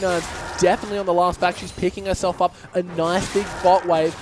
But all that off the back of Blind Turkey's aggression. We've seen it bite him in the behind a little bit, but it didn't stop him from believing in what he can achieve through those plays, and right now could have potentially made a game-winning play. The secret to winning the game is to believe. You've heard it here first. He believed in himself that he could do it, and he did. It's the fact that, like, the early aggression, of course, he did go down for it, but it was only level 1. The Azir didn't find the kills, but he just continuously did it. Put down the pressure, just started throwing out hooks. He is connecting with most of them too, so a very competent Thresh player right now, working with that Kalista on Spoil. Is just doing a lot of work as a duo as well, and they've translated this everywhere on the map. Blind Turkey affecting mid, affecting the top lane, and Spoil already having those 2 kills from the 2v2 in the bot lane when they were top. He's just doing it everywhere. Yeah, putting Bill on that Rek'Sai in the bot lane, she will be able to get into the mid lane at a whim with that ultimate, so every lane being affected by this Baron buff. The cannon minion just in the back sniping it out. Bill going to get himself an inner tower in the bot lane. Yeah, Bill doing a lot of damage to that turret. Actually has a Warmogged with his Cinderhawk working towards what looks like a Thornmail also. So in a very comfortable position in terms of his direct damage output because of the Baron. And this cannon minion's going to be MVP if it keeps going. Blind Turkey doing what he can to block any potential skill shots coming its way. There goes the hook, narrowly missing Pabu, probably not the target he was looking for. Charlie, he's trying to consume these minions, but even a Nunu with a massive consume still isn't enough to kill a single melee. Yeah, and again, the base amount that you want from a Baron is around that 3 tower mark or the 2 tower mark, depending on the position of the map. They've already found themselves with 2 turrets. They're working towards the 3rd in the top lane. Alter Ego might be looking to defend this one. Oh, there's the hook on Charlie. Nothing to follow just yet. Bill coming over the wall, but Spoil gets hit by the binding. Psycho, has he gone too far? No. Pabu narrowly missing the taunt. That could have proved difficult. Everyone poison waiting around this top inner tower general. He does have his ultimate available. Every single person with their ultimates off cooldown. But the Baron buff, that's going to play such an important part in this upcoming teamfight. They know Charlie recalled, so that's a very free turret. The Baron is going to start tapering off very soon. There's not long left for it, I believe, until it is gone, and it's gone now. So they found 3 turrets for it. A fantastic Baron usage from this Krispy Kreme crew side, making it for all that it is worth. They're now 10,000 ahead at 27 minutes. Yeah, that's a huge gold lead, and we see Bill just farming out these waves. He's got himself 130 CS in the jungle, doing work about 2,000 gold over his counterpart of Nunu. Almost everyone 2,000 ahead. Even the supports right now are around 2,500 ahead also. But the AD carries in particular, the biggest factor is the Jinx always needs to get going. We saw it in Game 2 when Alter Ego did win that game, that the Jinx was having a massive impact, sitting in the backline, ramping up in power. But you can't even compare these 2 AD carries at the moment. At Infinity Edge, the makings of a Phantom Dancer against 2 completed items and even a free defensive item on top of that, as we're about to see a Rek'Sai spend about 2,000 gold himself. Yeah, it looks like he will be building that Thornmail, as you mentioned earlier, maybe going along the lines of an Aegis of the Legion to provide that extra magic damage Already resistance. Got a locket on Thresh as well. Oh, true. There we go. Not needing that one. Might have overlooked that one. He does. Looks like he will be going for... yeah. Oh, probably more the selfish one, getting himself that Spectre's Cow. Looks like Psyker in the mid lane. He's got himself a fully stacked Roa along with an Hourglass.